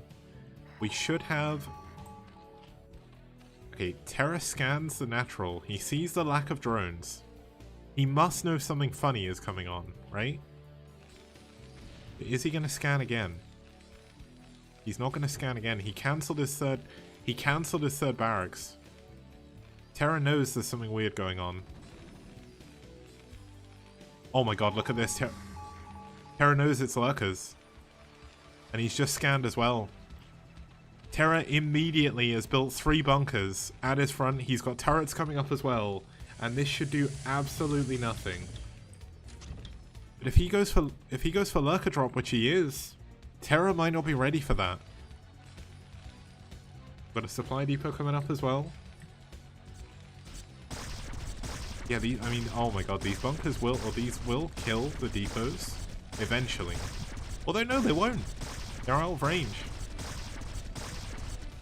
Yeah, it's a good map for muters or drop, but Lurker drop in this situation I think is going to be stronger because Terra is going to have everything trying to defend his front. Like, once he's got his bunkers filled, he needs to keep his units in his main. The only way he can lose here is if he gets Lurker dropped. You can already see the overlords are in position. There's one coming in for the natural.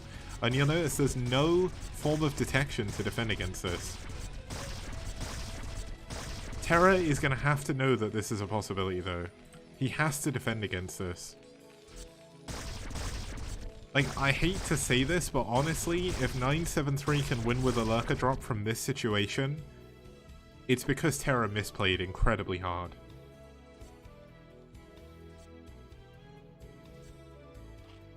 Like, I'm not a king of Brood War, I am bad.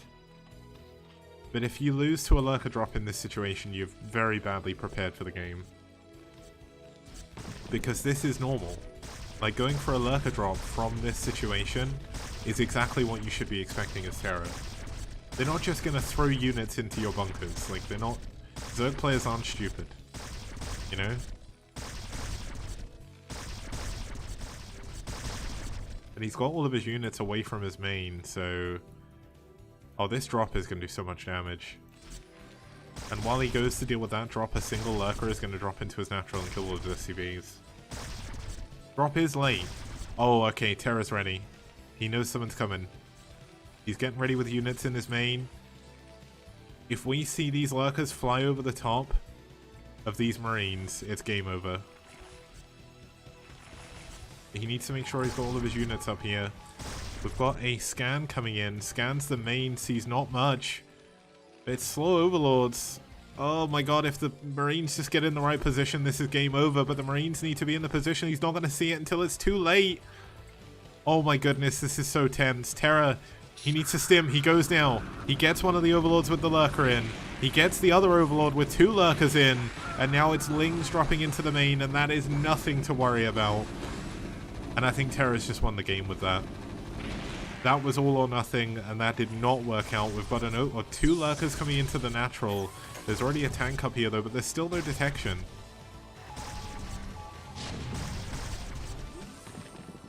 Okay, here we go. 2 Lurkers coming in. GG. 973 gives up. He knows there's nothing he can do. Vessel's coming out soon as well.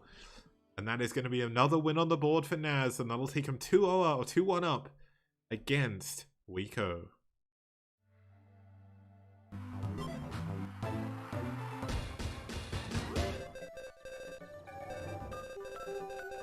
Hey, oh yeah. Oh, baby.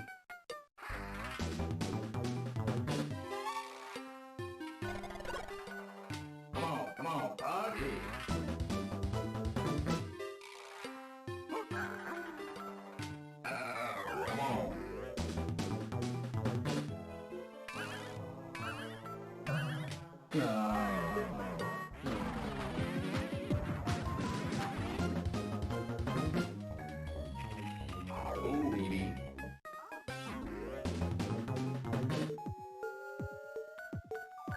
Oh, yeah. Hey, DJ. Oh, yeah. Hey, come on.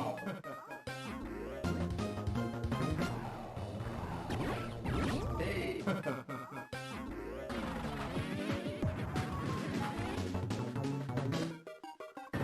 Wow.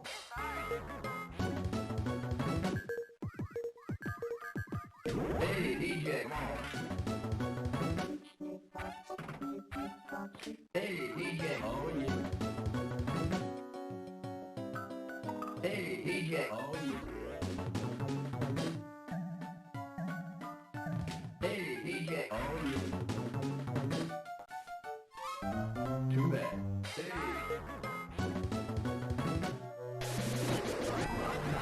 Go, go, go, go. Oh, wow. Hey. Hey, DJ.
Okay guys, welcome back. We are back for game number 4 between NaS and Wico. NaS are currently 2-1 up against the South Korean team who did get seeded into the semi-finals. If Desakwe can win this PvP on Desert Dwellers, he will take their team to their first finals in STPL history, which will beat their current record of their first semi-finals. So NaS definitely doing very, very well this season. Desakwe, a very strong player, but a lot of PvP on this map. We can't really say too much other than the games have mostly been short in PvP, but there's been a couple of longer ones like Quark versus Sandra. But without a doubt, we can see that Desakwe has done pretty well here. 2 wins in the last 5 of the PvPs here, so maybe there's going to be a little bit of an advantage. Let's get into it. Game number 4.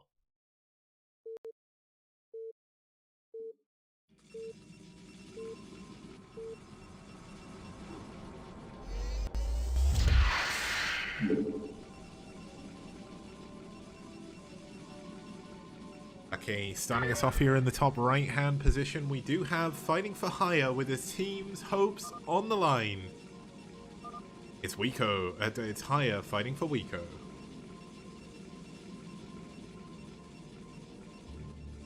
And his opponent spawning up here in the top left-hand corner in the Peach, fighting for NaS, currently on match point against the number 2 seeded team in the tournament. It's Desakwe from Croatia, fighting for NaS.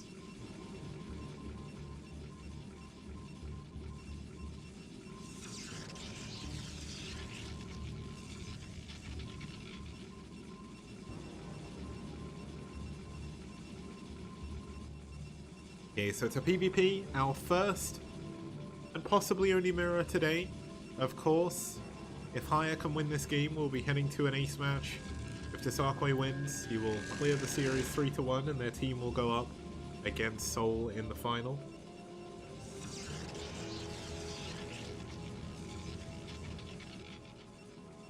I'm going to be brutally honest and just say this, and I don't know if this is necessarily fair, but like, okay, so Steelix said Artosis is great, but I wish he supported the foreign scene a bit more.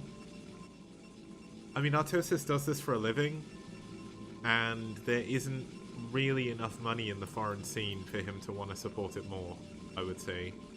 Like, it's awful times for him. Like, for him to cast a foreign tournament, he's waking up at like 4 AM. Like, that isn't happening. Like, if there's lands and stuff, he'll go to them.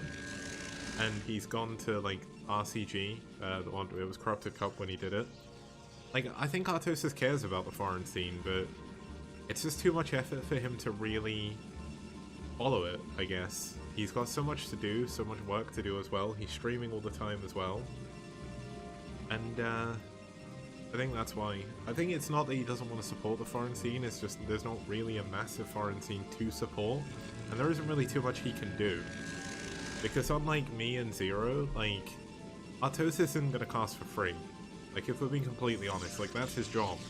He needs an income from doing it. Like, me and Zero do this not for money, but because we enjoy doing it. Same with, like, Revolution VIR, Vincent, Doc Holiday, Seriosity.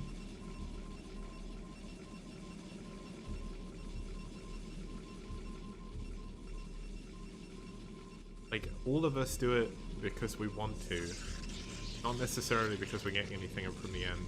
Obviously, I've got to say a massive thank you to the people who support STPL on Patreon, because you guys have really helped me. Like, it's not much, but it gives me, like, some form of, not benefit as such, but it gives me, like, an incentive to want to keep doing it, because it is a lot of work to cast, and when you're doing it like 3 nights a week, it kind of becomes like a separate job. And that's rough. It's rough, but I do it because it's fun. If I do get burnt out, then that's my problem.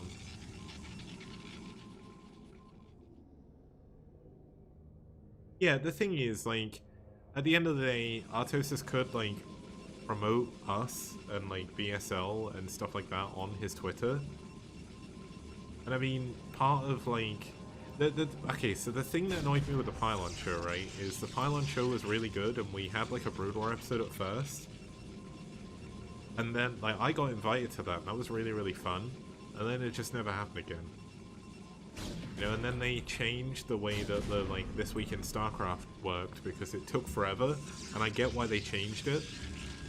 But it meant that no one really watches it anymore.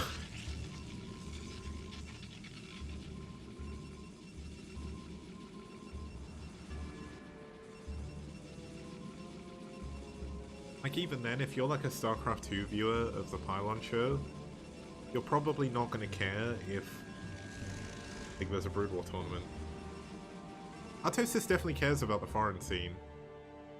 Like, he wouldn't stream all the time if he didn't care. He wouldn't get so angry if he didn't care either, because, like, you don't get angry like he does unless you care too much. That's the thing. Like, you only, like, you can't fake the level of anger that he has. Now, we've got Templar Archives coming in for Desarque, so he is going for a DT build here. Back home for Hire, we've got a Pylon coming in, which isn't going to help him. He's not got a Robo or a Forge. Oh, he's got the Robo, and the Observatory's coming in. So, we've got Hire with a bit of a build order advantage here. Oh, is he starting an NA tournament? I did not know that. Yeah, build order win here so far for Hire, but Desarque can still win. Although he is finding himself in a little bit of trouble against the Dragoons at the front of his base here, which means the DTs are going to have to defend before they can go and attack, which is going to give him more time to defend on the other side. The DTs are a while off as well, so these, this could be a quick game here, guys. I'm not going to lie.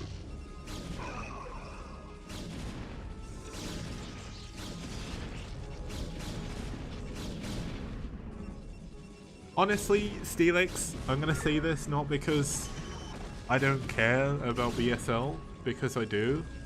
But BSL doesn't need Artosis to do well. It's doing perfectly fine on its own. Like, also, why is the BSL more worthy of praise than any of the other foreign tournaments that are going on? Hire had less units, but he had more Dragoons, and he did win the engagement because he controlled it better.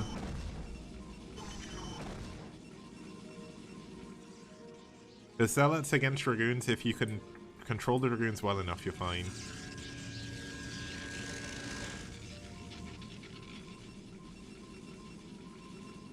Now, Steelix saying, as much as I love the STPL, BSL is the biggest foreign tournament, so most of the effort should be to grow that. All other leagues would benefit. That isn't true. Like, I get where you're coming from, but that isn't true at all. BSL gets like 700 viewers now, right? My viewers haven't gone up at all. Hailing frequencies open. People watch BSL and like that's it, you know? It's the same reason why people are like, oh, if KSL does well on Twitch, like all the other Twitch streamers are gonna get benefit from it. That it doesn't work that way. You know? Oh, thank you, Cake Sauce, for the host. Means a lot, man. Now we've got cannons coming over the front from Desarque. Desarque unable to do any damage with his DTs at the moment, but if he can get some kind of shot out and get those into the base, maybe he can make some damage happen.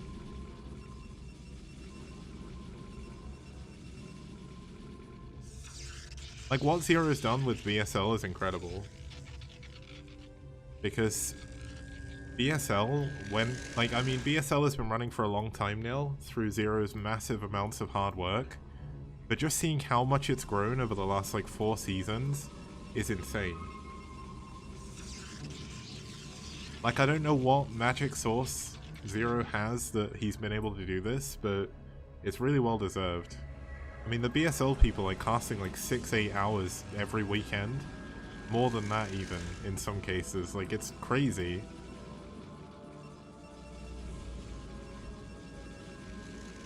Okay, counter Templar Archives coming in from Higher here. He could use this for DTs, but High Templar more likely.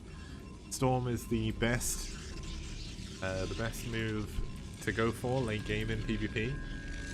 That's the one you're looking for, Steelix, thank you. Now both players going for both their gases. Higher with a probe advantage at the moment. Desarque was on one base for a very long time, as he got a little bit of setback, losing that early early aggression. And Higher is already going for a third base here. Now, third bases, they can be pretty strong. Now, there's actually no observer in the natural right now, so if Desarque can go in right now with 2 DTs, he could get a lot of damage done, but looks like he's not quite seen it. He doesn't know where the observers are. Oh, there is an observer there, my bad. I cannot see. There's also an observer in his base, which it's a little bit rough when you're in this position in PvP. I definitely put Higher at a massive advantage. Like, you can even look at the numbers and see that one number is higher than the other, and that kind of gives you all you need to know. Like, Desarque is forced into building extra cannons in his main. He knows that High Templar drops are more than likely going to be coming at some point. Yeah, Purple Protoss is winning again. Purple Protoss, best Protoss color. Alliteration never loses. But we also have the Peach Protoss, right? Or is this Cream? Is this Cream or is this Peach? I guess this is Cream, right? You can't win if you don't alliterate, that's the problem. Here we go, DT's dropping off in the main. Those 2 cannons definitely going to be paying for their worth in gold. Oh my god, he can't defend his... Oh no, he can't defend his gateway. Oh, he can, he's got Storm. Okay, oh my god, Storm is so strong. Oh, the gateway's going to go down. He's run out of Storm. Oh, he's got one more Storm. Oh no! Oh, he could have killed all 3 DTs. Okay, he doesn't quite get that now. The one problem, Desarque is getting further behind. We've got 1, 2, 3, 4, 5, 6 gateways against 1. There's a DT here that can continue to attack these building gateways. There's still no observer. There's still no energy for Storm. And I mean, this is looking unwinnable here for Desarque.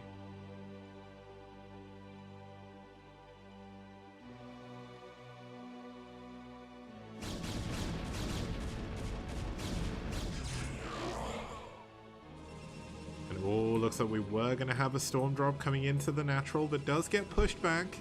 That is one little win, one little victory throughout all of this. We have the observatory. Where are the observers? Where is the robo? Have I missed it completely? Oh, it's here, okay. Looks like the DT's in the middle of the map getting cleaned up as well. Observers absolutely everywhere in all the right locations to be able to clean this up. 4 bases coming in for hire now. I mean, there's going to be another DT coming in here to the 4th or the 3rd base here, but sees the cannon and runs away. That means the units are all going to run up here and kill this DT. And honestly, I feel like committing there maybe have been a bitter choice here, but, or a better choice even. A bitter choice.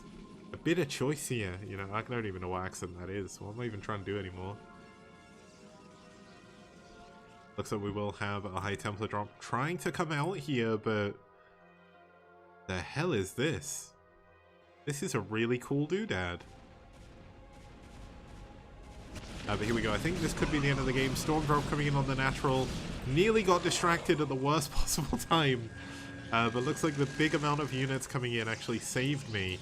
Now we are going to have a drop coming in behind the 3rd base. Looks like there is a lot of probes here, but they get pulled away immediately.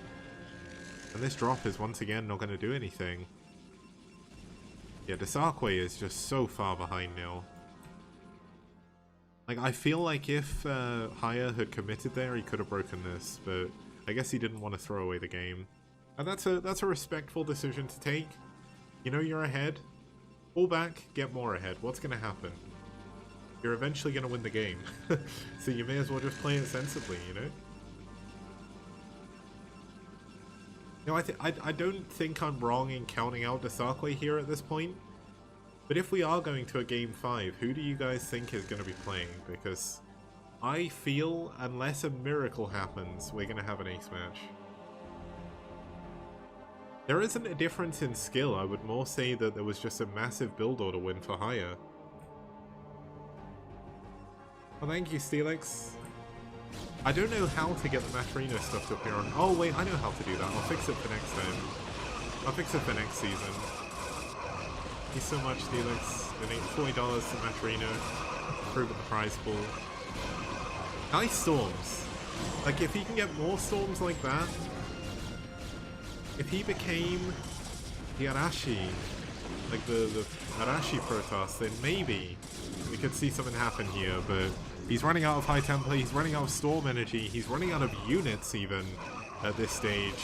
This High Templar just literally walked up to the army and stormed. And I think this is probably going to be game over. We've got a base down here at the bottom middle, it gets scouted by the Zealot. And there we go, GG, the Sarkway taps out, Haya wins game number 4. And when we get back after this, we're going to be heading into the ace match. It's going to be on Tears of Goddess.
Okay guys, welcome back. We're here for game number 5 of the semi-finals of the STPL Season 4.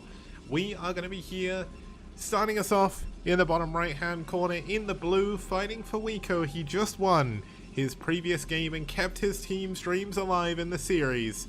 It's Haya, as our Protoss player from South Korea.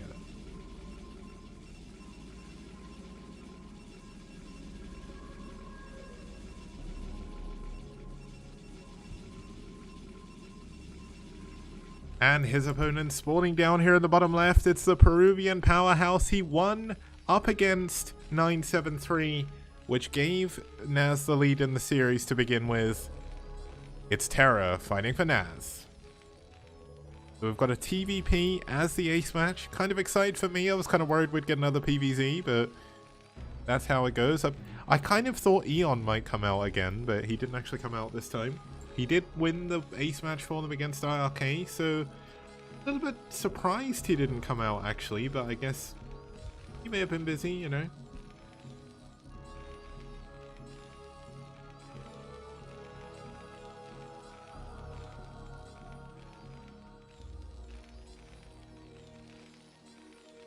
Okay, I do wonder how this is going to go. This map is very similar to Luna. Luna for Terran against Protoss was always okay. Not the best. But not the worst.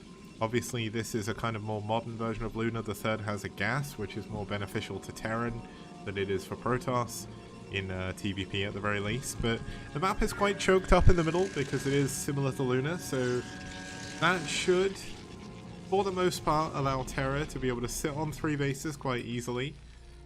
But as we know, Haya can play a little bit aggressive. Wico can play a little bit of aggressive as well. In the previous game, he played very aggressive early with his gateway units against poor old Desarkle, who got kind of thrown off a little bit by it.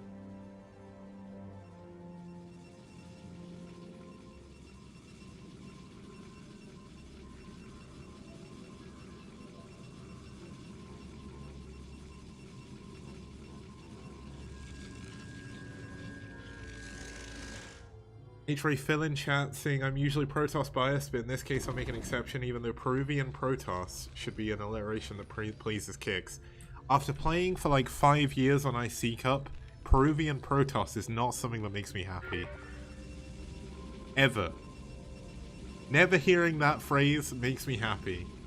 Oh my god. I just got killed over and over again on IC Cup from Peruvian Protoss players, man.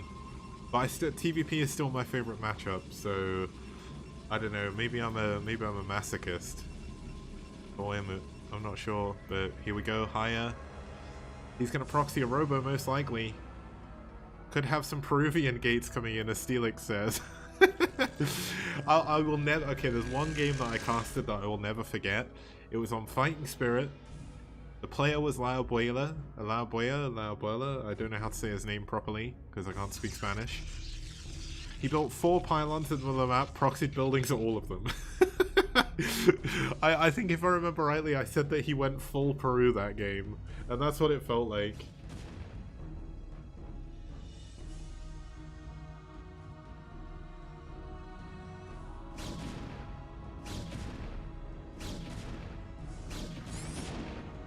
Now, Terra saw the building. So Terra knows there's a proxy Reaver coming. But what is he going to do about it? Engineer Bay coming in, Factory coming in. The Factory is quite late because it was a 1-Rax fast expand. That means Terra's in a bit of trouble. Terra is in a lot of trouble here. Second Factory coming in immediately. I would like to see an armory come down straight away because Goliaths are very, very important in this situation. But this Reaver, when it eventually comes in... Oh no, he isn't going to walk out to the bunker. The support bay only just now coming up as well. Terra did not think this was a TVZ. Have some faith in our Terran hero here, come on. The Dodal has been freed already. The Dodal has been freed already, so you don't need to worry about that. When Season 5 eventually happens, we'll have the Dodal again. I'm not going to show the Dodal now, you can wait until Season 5 for that.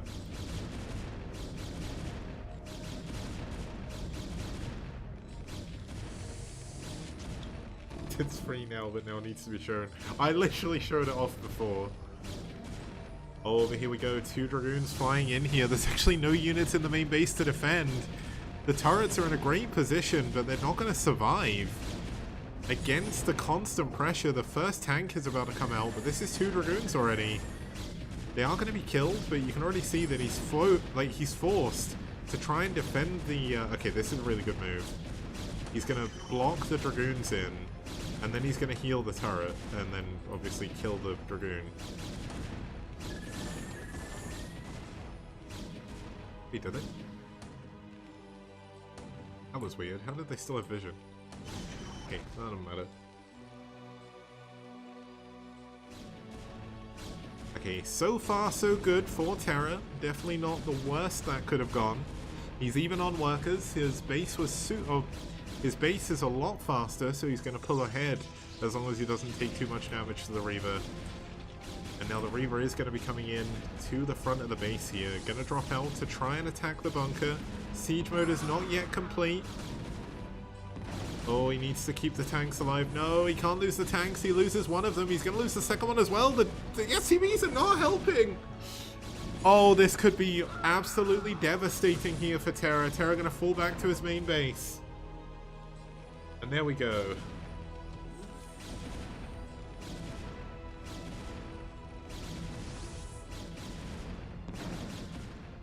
Reaver going to actually waste the Scarab on the barracks. I'm not really sure about that one, but all good.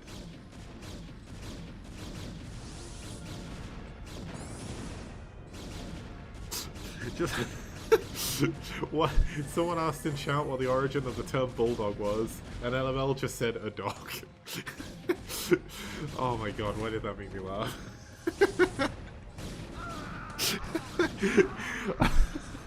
That's so stupid. Oh my god, that's so stupid. Oh man. Okay, so we've got a lot of damage been done to these Dragoons, but Terra has taken a lot of damage on everything here. He's not building. He's not building. I've completely lost my train of thought. He's not building SCVs. He's going to start doing that now, and then try to build his SCV count while he's still on his main. But there we go. That's rough. Now, has he still not got siege mode? Siege mode is still not done. He went for mines first. No, Terry, you can't be losing these tanks. These tanks are literally the only units keeping him in the game right now. The Terra can't re-expand. He's in so much trouble. Vulture's going to try and run by. This could actually be a massive, massive move. There's not that much back home to defend. Only okay, there's 4 Dragoons now, so just ignore everything I ever said, because Protoss always has the right amount of stuff in their base to defend at all times. Third base coming up here for hire. Terra falling a little bit further behind every second the game goes on.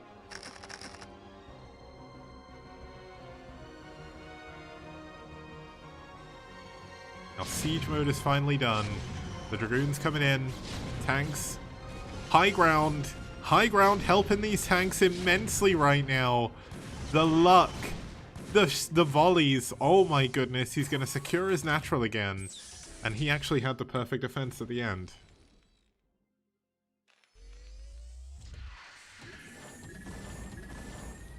That went the best that could have possibly gone. Like, honestly, that was easily the best that could possibly go. Now we've got more Dragoons coming in to get ready to attack here, but tanks are going to be good at cleaning these up. The Dragoon dropping off on top of the tank, not doing anything here. Another Dragoon going down. And we're going to see Terra slowly try to crawl to take his third base, I think. And that would definitely not be a bad choice. But Terra is definitely in a poor position right now. This is not the normal position you'd play from. Arbiter is going to be coming up behind this. Forge coming up for the Protoss as well. No Templar Archives just yet. Oh, but Terra maybe overextended a little bit. His tank's getting taken down at the front. And when you lose this many tanks this often, I don't think you can come back in the game. He played a little bit too brazen, maybe didn't realize how many gateways there were. And he's been punished. He has been super punished this game. He was doing so well, but if you lose that many tanks, if your expansion is delayed that much, unless you have perfect upgrade timing, which I don't think Terra is going to be able to have. I mean, look at this. He's just losing more and more tanks. He's going to lose every single tank that he has. I think this is game over. He doesn't have the units to be able to defend his base anymore. Ah, it's heartbreaking to see Terra go out like this, but he just played too brazen. He played too confident. Haya played this perfectly. Haya, with his early aggression, forced a lot of movement, a lot of everything to come out of Terra, and Terra just couldn't answer this. Terra is so good, but he just couldn't get on top of this, like, the engagements that needed to win. Terra is 60 supply behind now against Protoss. And when you're that far behind, it would take a monumental miracle to be able to pull this off. Now, the game is not over until the Fat Lady sings. And the Fat Lady is not yet singing. I cannot see Doc Holliday singing yet, so we're all good. And that was a bad joke. I shouldn't have said that. I'm sorry, Doc. Doc is actually like... I think Doc's lost a load of weight as well, so that was really, really offensive of me. Please, don't clip that. Don't clip that. Doc was being nice to me earlier. I don't know why I made that joke anyway. I just wanted to throw shade at Doc for no reason. It's his fault. He did this to me, but mine's coming down. Tanks at the back. There's no tanks on the high ground. And this is rough. Poor Terra is in so much trouble. He's gonna save the... No, he's not even gonna save the tank. Oh no.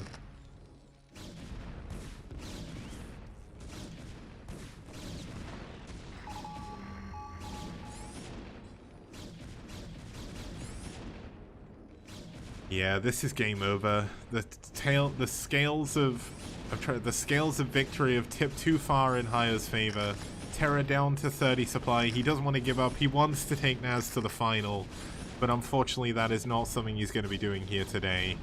And Haya is going to take Wico to their first final in the STPL, and they're going to be facing up against Seoul as soon as this Sunday.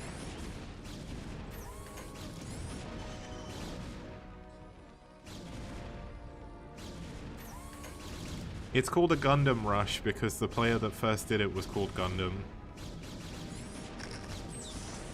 Gundam.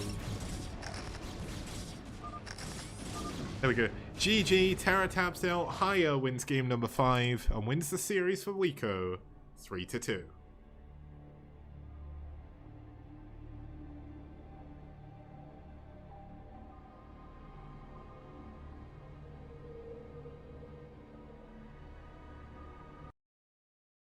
Okay, so here is the results. Mutali wins game number 1 over Dragon. Striker wins game number 2. Terra takes the lead for NaS, winning against 973. But Haya, with the 2 kills at the end, wins game number 4 against the Sarkway. And game number 5 against Terra. If someone's got the Bob Malcolm clip of him like screaming about Terra losing, this would be a really good time to post it. I can't remember what he says. But it's like, Bob Malcolm was absolutely heartbroken when Terra lost, man. He's probably heartbroken right now as well. I don't know if he's watching, or if he's like really watching Brood War anymore, but like, Bob Malcolm felt that, you know? He felt that inside. That was rough. Poor Terra.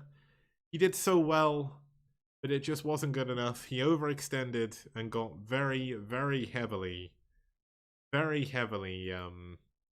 countered. And I just saw that Lucky Noob has posted the clip of that on Discord. Oh my goodness. Oh no, why? Don't do that. Don't do that. I shouldn't have made that joke. That was a terrible joke anyway. You know what? Okay. I'm gonna do something that I don't normally do, but I'm gonna do that. But thank you all for tuning in. We'll just head on over to the format again, just so we can have a look at what the final thing is. So as you can see, with Wico advancing, they will be going on to face against Seoul. It's going to be a best of 7. And as long as none of the matchups change, I can tell you what they are now, so you can get ready for them. Game number 1 is a ZVZ between Shine and Swan. Game number 2 is a TBP. Oh, that's on Rosen Bridge. Game number 2 is Scan versus Stalk on Blindside. Game number 7. What the hell? Game number 3 is Spire versus Mix on Neo Moonglaive. Game number 4 is a ZVT between Saxry and ParkG on Charmander. We're going to have a PvP between Mighty and Higher on Desert Dwellers. And we're going to have a ZVZ between Zealot and 973 on Pathfinder.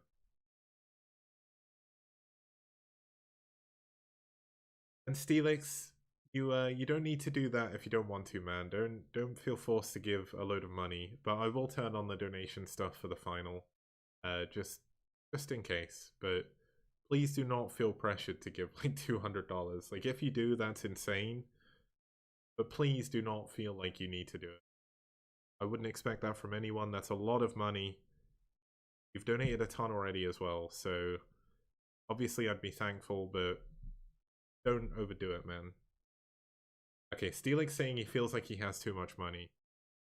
I'm kind of feeling upset now. I will, fair enough. So the finals are being played on Sunday, but I'm not sure when to cast them just yet. So I kind of don't want to cast the finals on a Monday or Wednesday, but I'm guessing the Friday, Saturday, and Sunday have been taken over. So I'm not really sure. Okay, someone wants me to show the doodle again. That is actually available. So, he wants to enter the semi-final, but oh no, he can't. He can't enter the semi-final. Oh no, what a shame. They got knocked out. But yeah, so I'm not sure when I'm going to cast the final. I will announce that probably on Sunday, if not on Monday. If anything, I'm probably going to be casting it next Wednesday, but it could be next Friday. I'll see if that big team tournament, or whatever it is called, the best of the best tournament is on. I'm not really too sure, but it's going to be it for me today. I am going to find someone to host. Once again, thank you to everyone who's joined, everyone who's watched, everyone who's donated, and everyone, of course, who has played. Because without those guys, we would be nowhere. I will see you guys on, well, next week. A big thank you, of course, to our sponsors, Esport Fund and not Liquipedia. They didn't sponsor us this time. Esport Fund and Matrino. Without them, it would be so much harder to run a tournament. So massive thanks to them. If you're watching this, you're watching the STPL. Hopefully, you've been enjoying what you've seen so far. If you want to help me make more STPL content to bring more tournaments to you, please support us on Patreon, which you can find up here. And also, there's so many different things you can get through Patreon. One of the main and one of the easiest ones to get is, of course, access to all of the replays of the STPL so far. We've had some amazing games, such as some of the games you can see just over here.